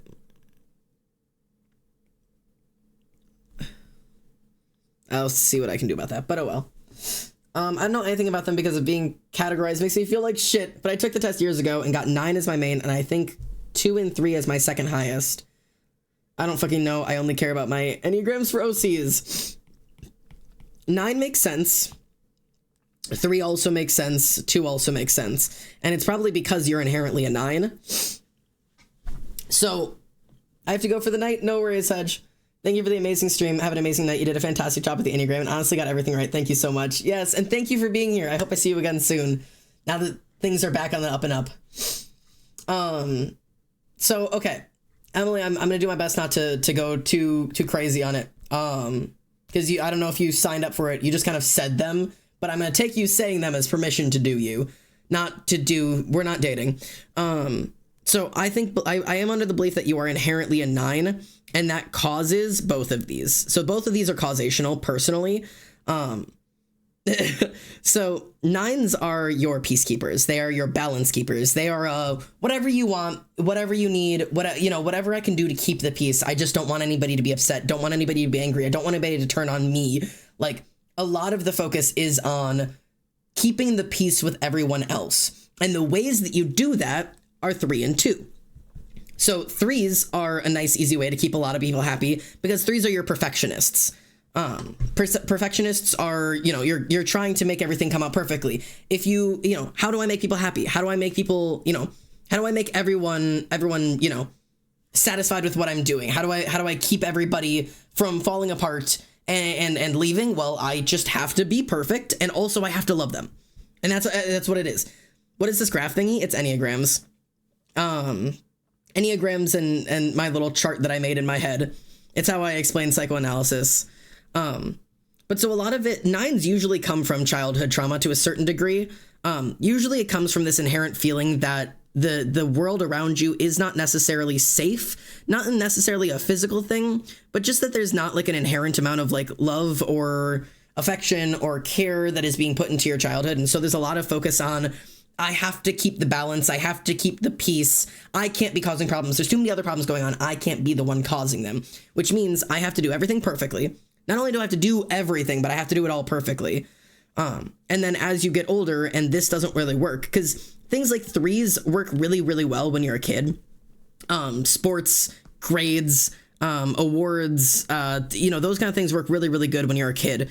But as an adult, those things don't really help you in your relationships because your friends don't really care what your grades are. Your friends don't really care, like, what fucking, do you know what I mean? So, like, it stops being useful. So you usually end up turning into 1, 2, 3. Okay, I had to figure out how many toes there were. You usually end up turning into a 2, which is, well, if I can't do impressing them with grades and impressing them with, like, being the best at everything, then I just have to change the method and just love them enough. Focus all of my attention and all of the care and all of the love on my friends, because then nobody's going to be looking at me. Because if they look at me too long, they're going to notice how off balance it is. If they look at me too long, they're going to notice that I have no idea what I'm doing, and I have no idea what I want, and I have no idea what I need, and I don't even know who I am at this point, because 100% of my focus has been on keeping everyone happy and just being perfect and not being me, which is inherently a thing. When you combine 3 and 9, you get that dangerous little thing where your personality is being perfect, because the personality is built off of however do I make people happy. When you get 9s and 2s, your personality is being loving, nurturing, caring. You get the moms of the friend group. And when you get 9 and 3 together, you get these people who their whole personality is being perfect at everything, because that's the personality that made people around them happy. You can apply that to any of the Enneagrams, like, and with a 9, if you compare a 9 with anybody, it creates a personality off of the interest of that one.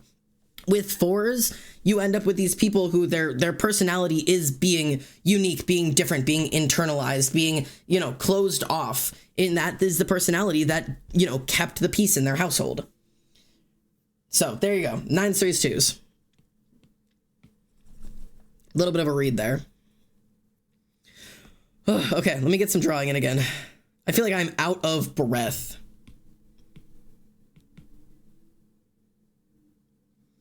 See, this is not right. My balls are fat, my balls are fat, my balls are fat. Hey! Hi. Love you, Xander. Love you too. I need advice. Okay. I have been dealing with a bad manager right now. Any advice on how to handle that? He's the only bad manager I have, so I don't want to quit. Bad how? That's going to be my first question. Bad how? Bad managers can be really, really hard to deal with. And depending on what type of bad you're dealing with, there's a couple different ways to go about this. Also, thank you so much for the donation. God, I don't know how ankles work. Fuck me. That is not correct. Okay, let's just worry about that in a minute.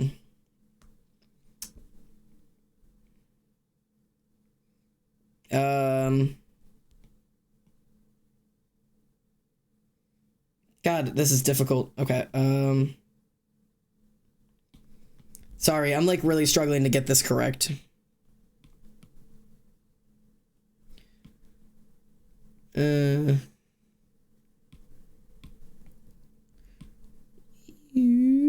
Okay. Is this the dude you told Abby about last night? I'm interested to know. Guys, don't take my Enneagram. Guys, don't take it, please. I relate to that. This sounds like me. God, they're trying to steal your personality. As Ankle, I hate it. You will always relate to all of them once they're said out loud, but you can only have 3. You can have as many as you want. The truth is you only have 1. You are one Enneagram type more often than not. It's just that you humans are too complex to be just one thing. And so they usually relate to many of them, and you can learn a lot more if you're willing to look at all of them. But yeah, Poison, what type of bad manager are you dealing with? Because sometimes the answer is you gotta go and talk to management if it's something that really is like really severe. Which always sounds really, really scary, but sometimes it's really the only option, depending on how severe the situation is. God, I don't know. I don't like how any of this looks.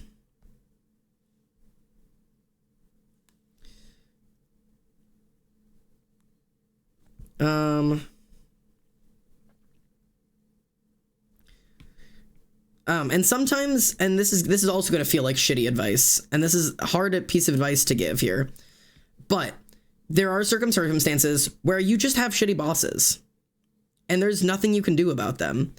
I had a job like that where I just had a asshole of a boss. Everyone can relate to everything. Yeah, this is why I hate personality shit. Yeah, it's true. A lot of people will deal with a lot of it. I'm not the only one who has a problem with him yesterday. Yeah. So then if everybody's talking to management, it's good that you're with it. But a lot of it is distance yourself, don't take it personally, and remember that work is only a couple hours out of your day, which is a really hard thing to do. But like, I had a boss I worked with who was a piece of shit, a real asshole, mean to me, transphobic, like just a lot of yelling, throwing shit. Like, there are some really, really mean bosses out there. And a lot of it is just keep your head down, keep your focus on your job, and get home. Which sucks, but it's something you have to do at some jobs.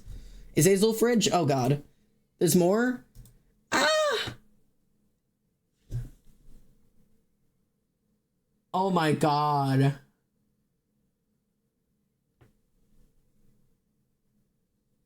I'm gonna cry.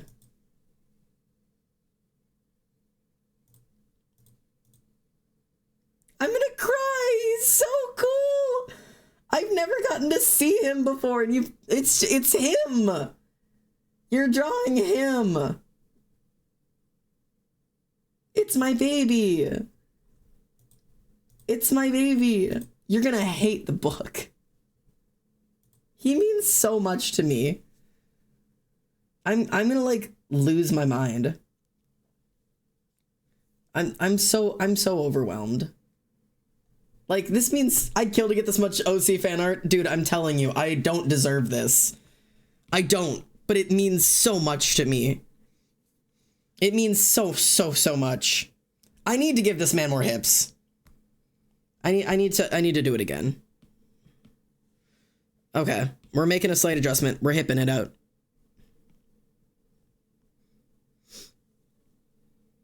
Okay, I'm gonna have to line these back up again. But I just need to give this guy a little bit more hips.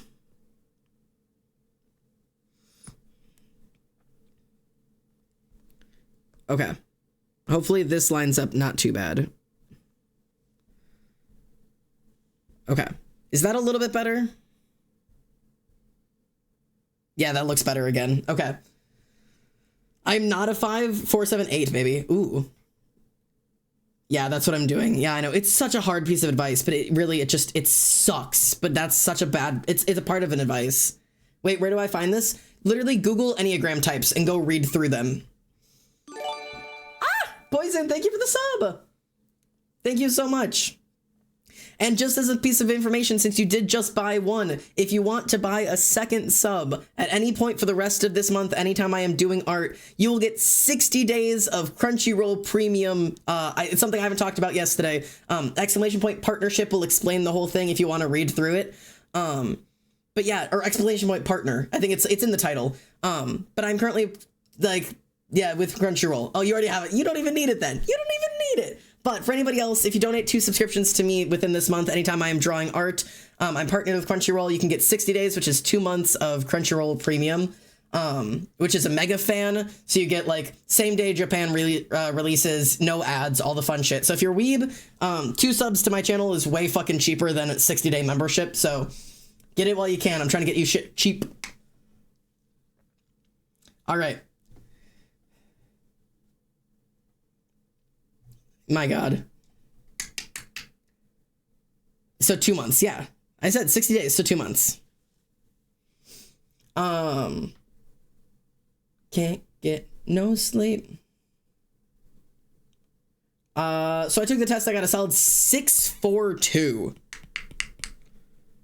642. Ooh, triangle. I think this one's fairly, isn't this the one yeah. I did this one already. Cool guy. He's got a cool shirt. He's got cool shoes. Have I mentioned the shirt?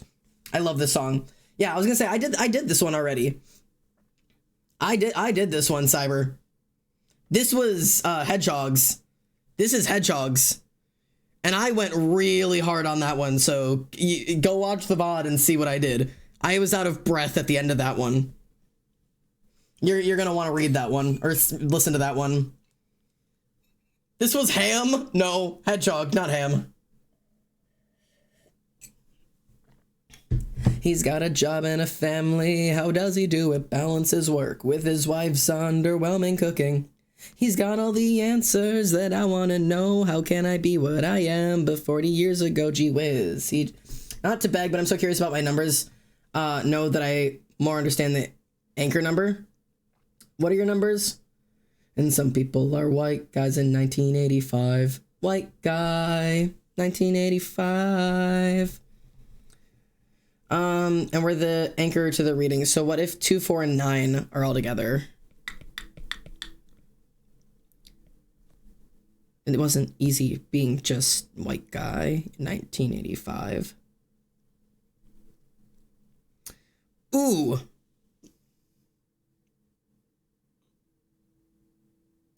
So your anchor's either 4 or 9. This is a reactionary, not an anchor. I misspoke. I don't mean to lump a group of people in a hive. I think I just met my dad in 1985. Yeah, your friend can say. You're good.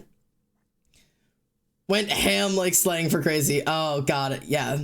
Got it. Okay. 1985 Scott. So, okay, this is hard. Because actually, in reality, any of these could be the anchor. Normally, this is reactionary. I'm going to guess you're anchoring... see, but from what I know about you... See, that's the issue. The issue is that I know you personally, which makes me want to say this is your anchor.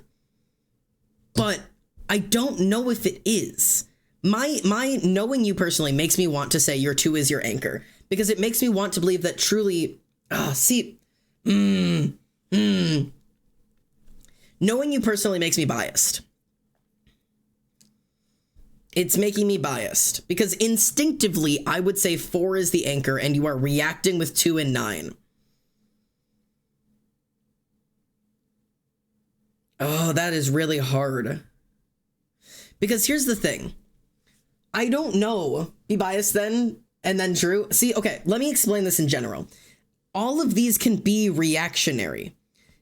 The desperate need to constantly feel like it is your job to hold everything together. The feeling of needing to give love and wanting to save people and wanting to be there and wanting to reach out and wanting to help. And then this internal conflict of feeling like you wish somebody would do it back, which is why inherently I believe you would be a 4 as an anchor and you would be reactioning with 2 and 9 because you feel like 4s are the people who want someone to reach out and save them. And when nobody does and they spend enough time not getting it, they turn into 2s. Who say, if nobody's going to come save me, at least I'm going to go save somebody else. I'm going to reach out. I'm going to connect to somebody. I'm going to give them everything and everything and everything and everything until maybe somebody will do it for me. And there's also a lot of that focus on keeping people happy. A lot of focus on, I will be whatever you want, say whatever you want, do whatever you want. Just please, please, please, please, please don't leave. And normally that comes when you've given enough love to somebody that you have to jump over to start being a 9. That's the situation. You give the love until somebody cares about you because you're giving them all the love. And then you have to adjust yourself, adjust your personality, adjust who you are, adjust everything about you so that the person doesn't leave, right? Build yourself around them. Because it all comes back to the belief that as a 4, you believe that your base personality, the base of who you actually are, if you were not trying to be perfect for somebody, is that the situation with 4s is that you inherently believe that base you is not lovable. Base you is not what people want, because you were sitting around waiting to be saved for long enough and nobody showed up, that you went, clearly not lovable, clearly not deserving. So I have to build myself around what other people like and just give and give and give and give and give until somebody stays. What is this test called? Enneagram test. Look up Enneagrams. Look up the 9 Enneagram types, read through them, and tell me what your 3 are, and I'll eat your ass, apparently. Listen, guys, I came on here today just to draw men, and I've been instead doing therapy. Yes, your friend can say his favorite Dream SMP character for a psychoanalysis. Dad, my truth redeem? You're gonna have to tell me what it was, because it's gone at this point. God, I don't know where it could possibly be. I'd have to really scroll back, or one of my mods is gonna have to tell me what it is. Oh, wait, maybe I can see it over here. Hang on, actually. Wait. Stick. 2 or 4, 6 and 9. Ooh. So you're saying possibly 2, possibly 4, sure 6, sure 9. Is that what you're saying? That maybe you're a 2, maybe you're a 4, but definitely a 6 and a 9? Okay. You're just stuck in a state of panic, man. These 2 are your quick back and forths. So you're stuck in a state of panic, is what it is. With 9s being I have to keep the balance, I have to keep everything right, I have to keep all of the dominoes from falling over, I have to keep the scale balanced, I have to make sure everybody is happy, I have to make sure everybody is satisfied, and at the same time, 6s are the ones who are constantly going, it's all gonna fall apart. I know it is, I'm not even questioning will it, I know it's going to, just when is it all gonna fall apart? Because you're the only person holding that scale in place, constantly trying to balance stuff, and 100% certain that there's gonna be a day it all falls apart. It's all gonna come shattering down. And 2s and 4s are probably the things that you're dealing with as ways to deal with the anxiety of all of this. Probably doing a little bit of 2 of giving a lot of love to try and keep that scale from tipping over. And probably a little bit of 4s because you're spending all of your energy so focused on keeping everybody else happy that you're not having enough time you're not having enough time to focus on you, so you feel like isolated. You feel completely alone in your personality and not really sure what your personality is and what that core truth to who you are is, because 100% of your time has been spent trying to keep everyone else happy. For the 9s, the best piece of advice anybody could possibly give you is let it fall apart. Let it fall apart, because it's going to eventually. You can't keep it up forever. You can't keep the act up forever. You cannot keep everyone happy forever. Let it fall apart. And it's gonna be okay. You will see eventually it's gonna be okay. These are the Tommies. These are the Tommy units. 6 and 9, those are your Tommy units. Exactly. Another domino falls either way. I don't think I could manage it. It is really hard to do. It is really hard to do. It is one of the hardest things to do. But there has to come a certain point where you let go of the fucking scale and let it fall apart. Because you will realize in the aftermath, all of it, that you will find out who you actually are and what you actually want to do with your life somewhere in the rubble. Like, it's gonna all fall apart. You cannot keep everyone balanced. And you will have a lot more energy and a lot more time to be who you are when you're not spending every waking moment of your life trying to make sure everyone else is happy. It's not an easy thing to do. I acknowledge that. I needed this, goddamn. Let it fall apart, brother. You have to eventually. Because the truth is, it's going to eventually. It just determines whether or not it's got fucking claw marks on it when it goes. Do you know what I mean? Are you gonna hold on to it until it fucking kills you? Or can you just let it go and watch the ship sink and realize, like, hey, guess what? Still breathing. Maybe it's not easy, maybe it's not comfortable, maybe you're not having a good time, but you're still alive. You're still breathing. You're still kicking. It's not easy, but you're doing it. So, That's a lot of where the focus is. If you have a 9 in your Enneagram anywhere. As for the official Enneagram test, I have no idea if it's monetized. I've never taken the official test. I genuinely just recommend reading through them, because I learned most of it just from giving them a good read through and seeing what resonated with me.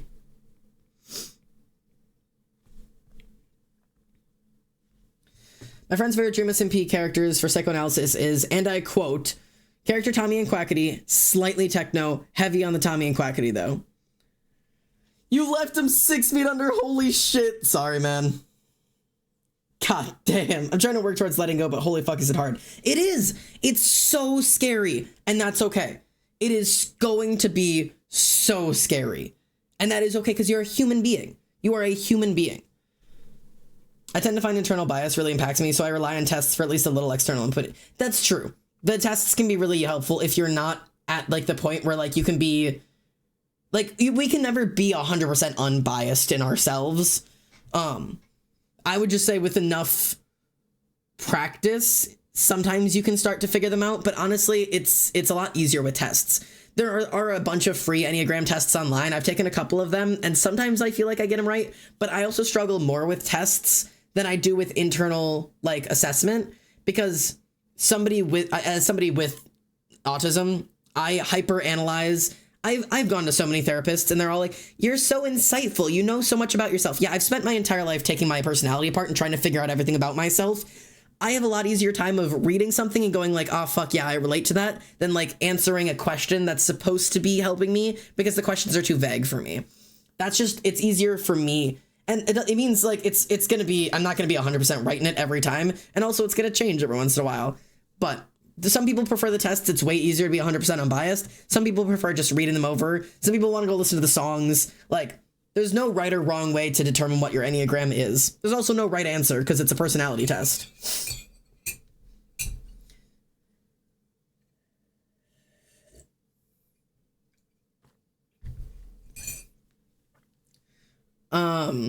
Okay, anyways. So, Tommy, Quackity, slight techno. You might, and having a favorite character sometimes is just like, I love character techno, not at all because he's my favorite character, but just because I love techno and I loved his character, and that was about it. Tommy and Quackity though. So both of these are major characters, and both of them are characters who don't really have a good time letting go. I feel like this is a Tommy Quackity combo feels a little bit like a 9 in Enneagram, because there's this little bit of this inherent feeling of it's that quote of everything that leaves my life leaves with claw marks. Like, you will not let it go. And the truth is, you'll let it kill you. Both Tommy and Quackity died because they couldn't let go of the thing that they were clutching onto so hard. They couldn't change the thing that they were looking at. This is like that like insane, really intense, really like painful feeling of nostalgia of you can't let that time go. Like, you can't just move on. You can't just, you know, like go on living. It like, this is like a piece of you that you're still looking for. And like, that is okay. But that's where this is leading, is that like, there is a piece of you that is still grasping so tightly at it and hoping that maybe if you hold on to it tight enough, it'll stay. And I think there's a lot of learning to be done in learning to let go, and that learning that sometimes that change is okay. Like, it's okay that things aren't always going to stay the same. You know what I mean? So it's a difficult one to read. Because it's a lot of just, you're kind of still mourning the loss of something, probably something that you lost a long time ago. Okay, I'm adding a new layer for this. Oh, my back hurts so much. We've been at this for 3.5 hours. I don't know how much longer I can go. I can do a little bit longer, but I'm hitting my limit a little bit. My back hurts so bad, and I still have to get some right. Oh my God, it is 11:10. Did I get my words done for today? Hang on, let me double check and make sure I've gotten enough words in for today. I did. Okay, I'm fine. All right, I'll keep going for a little bit. I'm even more dumbfounded by your probably mourning something that you lost probably a long time ago. Oh God, okay. Everything hurts. Back pain? Yeah. Everybody stretch. I know nobody redeemed it yet. I have a feeling Cyber's gonna come in with it in a minute. But everybody get some stretching in. Oh. Sitting at a desk sucks. Thank you, Frog Lord. Okay. Oh, my shoulders, brother. Oh. Oh, my finger just went numb. Oh, I stretched too hard. Okay. Oh. Okay. I feel fine. I'm so fine. You upload the Tommy video? Oh, no, I totally didn't yet, but I should do that. I'm still too fucking shaky to stand. I'm sorry, Sonny. I didn't mean to hurt you. All right, Frog Lord has redeemed a truth as well. Tommy Rambu Techno Quackity. Oof. Tommy Rambu Techno Quackity. Ooh. My assumption is that you're probably relating to Tommy and Rambu and probably envying Techno and Quackity, meaning you probably feel pretty powerless in your life. That's what I'm seeing. You're probably envying Techno and Quackity for their ability to take what they want and actually like build something off of it and have that power and that strength. And you're probably feeling a lot more like Tommy and Rambu, where you feel a lot like a kid. You're like a kid who is like constantly trying to fight for something that has been taken away from you and feeling really powerless in your life. And I'm guessing there's a lot of that internal like problems that you're fighting right now, are that you feel like these things have been stolen from you and you're wishing you had the strength to get them back.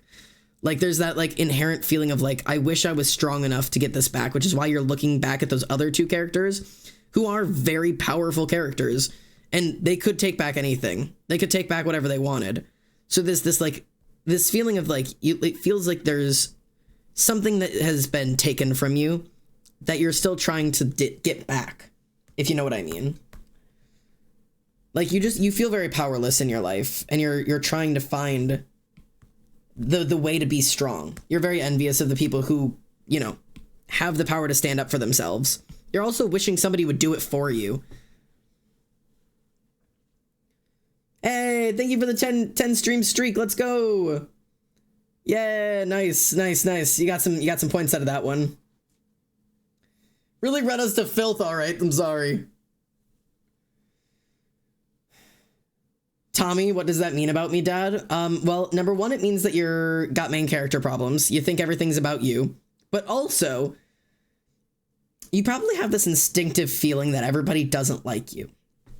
When people say just Tommy is their favorite character, there's usually a couple different reasons, but one of the main reasons I have a tendency to see for people who feel like that their favorite character is Tommy is because Tommy is inherently disliked by most of the server.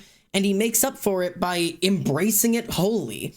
Like, he fully embraces that feeling of annoying fucking kid. And so many people on the server refer to him that way. He's an annoying fucking kid who constantly causes problems. And a lot of people on the server dislike him for that. And Tommy doesn't like be like, no, I'm cool, I'm different. He doesn't change a thing about himself. He stayed annoying, obnoxious, and loud and embraced it 100%. It just fully became a part of who he is. He said, yeah, fuck you, I'm a kid. Yeah, fuck you, I'm annoying. And I'm having a good time. And he was really just going off and enjoying himself regardless of what anybody thought about him. Like, and he was funny with it, and he was interesting with it, and he did a lot of really cool things with it, and he also did a lot of stupid shit. So that's usually what I end up seeing with the Tommy Kinneys.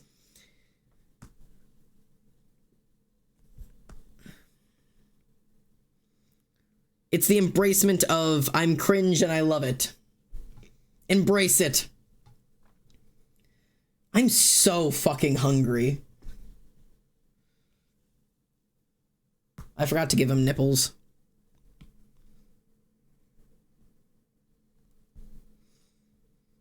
God, this looks so weird. Okay. All right. Who's up? Oh God. Wilbur, Quackity, Techno, and Tommy. What is my mental illness? Wilbur, Quackity, Techno, Tommy. Okay, so number one, you really liked L'Manberg. Let's start off with that.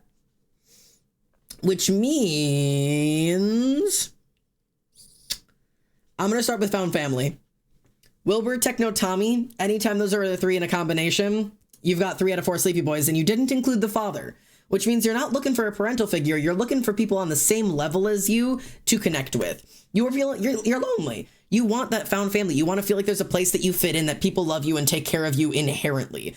That's like having the 3 sleepy boys and not the father figure involved means you're not like, oh man, I really need a dad. I really need a father to look up to. I really need someone to protect me. What you want is a friend. You want a brother. You want a sister. You want a sibling. You want somebody who can stand next to you, not above you, and be a part of that family with you and just kind of fuck around.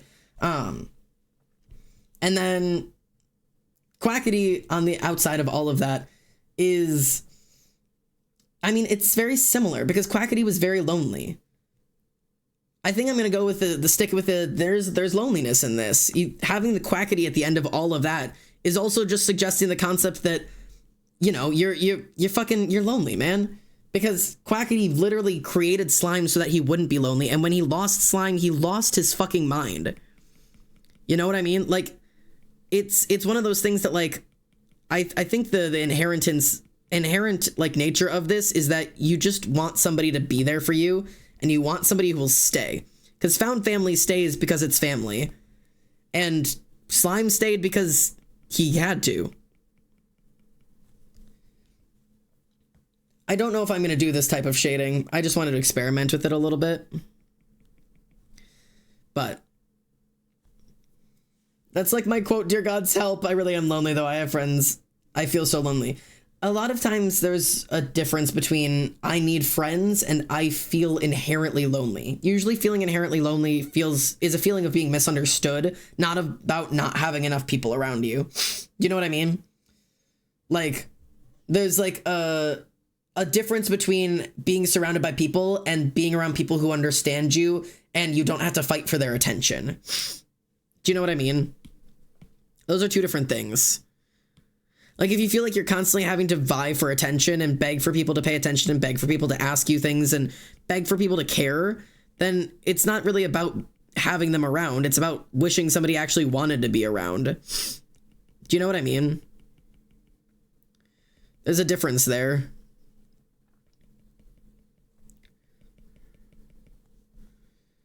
I don't know if I'll end up using this type of shading. Sometimes it looks cool, sometimes I don't like it. That just looks like hair. I don't like it. I don't know if I'll end up using this. I don't know. Maybe I will, maybe I won't. I don't think I will. Sometimes I really like this type of shading and sometimes I really don't like it. All right.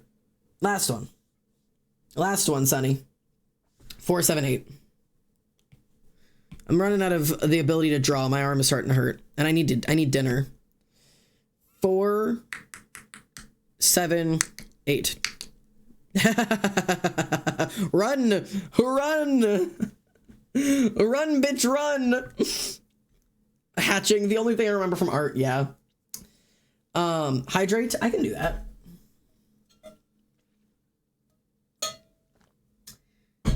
Okay. Sunny's saying, uh-oh. I'm not telling you to run. I'm telling you you're already doing it. Oof. Usually with 7s, I say that is usually your anchor point. But with a 4s are almost always an anchor point as well, because a 4 is a really, really strong thing. But I'm going to say your 7 is probably your anchor point here. 7s are grass is always greener, baby. Grass is always greener somewhere else, anywhere but here. Anywhere but here.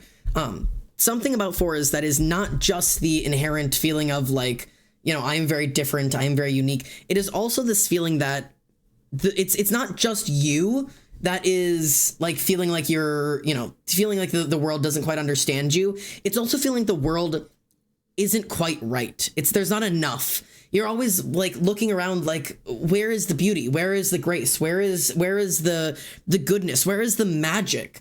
Like, Fours feel like they're inherently so different and inherently so alone because they can't find the beauty in the world around them because all they see is just crap and the mundane and the boring, and they struggle to be able to see how that is enough for them. These are our fantasy escapists, right? So adding that with the sevens are your runners. Sevens are your fucking pack it up and run motherfuckers. Because 7 is I will run and run and run and run until I find the thing that makes me happy. But as soon as I find the thing that makes me happy, I'm going to worry that it wasn't the right thing and that something else probably could have made me even happier. And so I'm going to leave that behind and I'm actually going to keep going because there's going to be a good thing somewhere. There has to be something good. I'm going to find the magic. I'm going to find it. I'm going to find the people who understand me. I'm going to find the magic in the world. I know there has to be something more than just this. And I'm going to keep running until I fucking find it. And also, this 8 comes in with the concept of feeling like you have to be the strong one here. You have to be the one that's like, no, it doesn't bother me. I don't need attachments. I don't need support. I don't need a friend group. I don't need anything. It is just pack it up and go. It is just, you know, I don't need it. I don't need anything. I don't need the help. That's a lot of where it is. I don't need the help. You will leave the other people behind. As soon as people are being like, hey, you know, you don't have to carry it all on your own. You don't take it as an offer of like an open hand. You take it as an insult. Like if somebody says like, hey, you don't have to do it on your own. Your instinct is, are you saying I can't? Are you saying I'm not able to? Because I am. I'll drop it all right now and fucking leave. Like that like, I don't tell me that I can't do it because I'll prove to you I can do it by dropping everything, including your ass right now and fucking leaving because I can do it on my own. But what you're not realizing is that people aren't offering help because they don't think you can do it. They're offering help because they want to help you carry it because you shouldn't have to do it alone. You can't keep running. You can't keep dropping everything and fucking dipping. Does that make sense? Does that check? I'm angry and I'm leaving. Yeah. You're angry, and you're also angry that that 8 is coming from that anger. That 8 is coming from every time people put out their hand now, you believe that it's the same thing as the last time. It's the same people that hurt you, that they're going to inherently do it again. You don't trust anymore. You've had a lot of trust issues. / lighthearted / not insulting / don't be mad at me. I'm so hungry. Okay. Why don't we raid Q? We'll do. Oh wait, is that late? Yeah, we do that. Okay. Go eat, Dad. Yeah, I am fucking starving. So I'm going to get a raid set up. First of all, thank you guys for being so interactive today. I'm sorry it's been so long since streams have felt like this, but I'm really starting to feel better about it. I'm starting to get back into it. I'm starting to be excited about everything that I'm able to do and everything that we can do together. It's super, super fun. So it's cool to have this interaction again. I really, really missed this. I missed feeling like this is like the community I want to be in again. It makes me so excited. I don't want to sit and play fucking video games and people be like, oh, haha, silly. Like I want to have these deep conversations. This is what I like doing. So I'm really glad you guys are having fun with it. It looks like Syph is still doing a subathon, so I'm probably going to go support Cypher. So I'm going to send you guys there. Random question. Ooh, come back. Random question. Were you streaming Who Loved This Song? Honeybee. Yes. Yes, Vilu. Honeybee by Steam Powered Giraffe is me. That's what you're talking about. Yes, that is one of my favorites. So you're correct. That is you. That's how you know me. Good identity there. You identified it. You found the answer. Oh, I'm so tired I can't spell. No, you're good. But yes, get your rats in before we go. Thanks for being here, everyone. Thanks for being a part of all this. Thanks for being here. But oh, cool. Yeah, I added the song way back when you showed it. Yes, I love that. I'm glad it stuck around with you. And I'm glad you're back. Welcome back home. We've missed you. It's good to have you here. We're going to go head over to Salt. It looks like they're watching Ghost Adventures. No, they're watching BuzzFeed Unsolved. So I'm going to load up a raid. Go support Salt. They're doing a subathon right now. It looks like they're a week into it, which is crazy. So give some support, give some love, and I'll see you guys on the next stream. I love you all.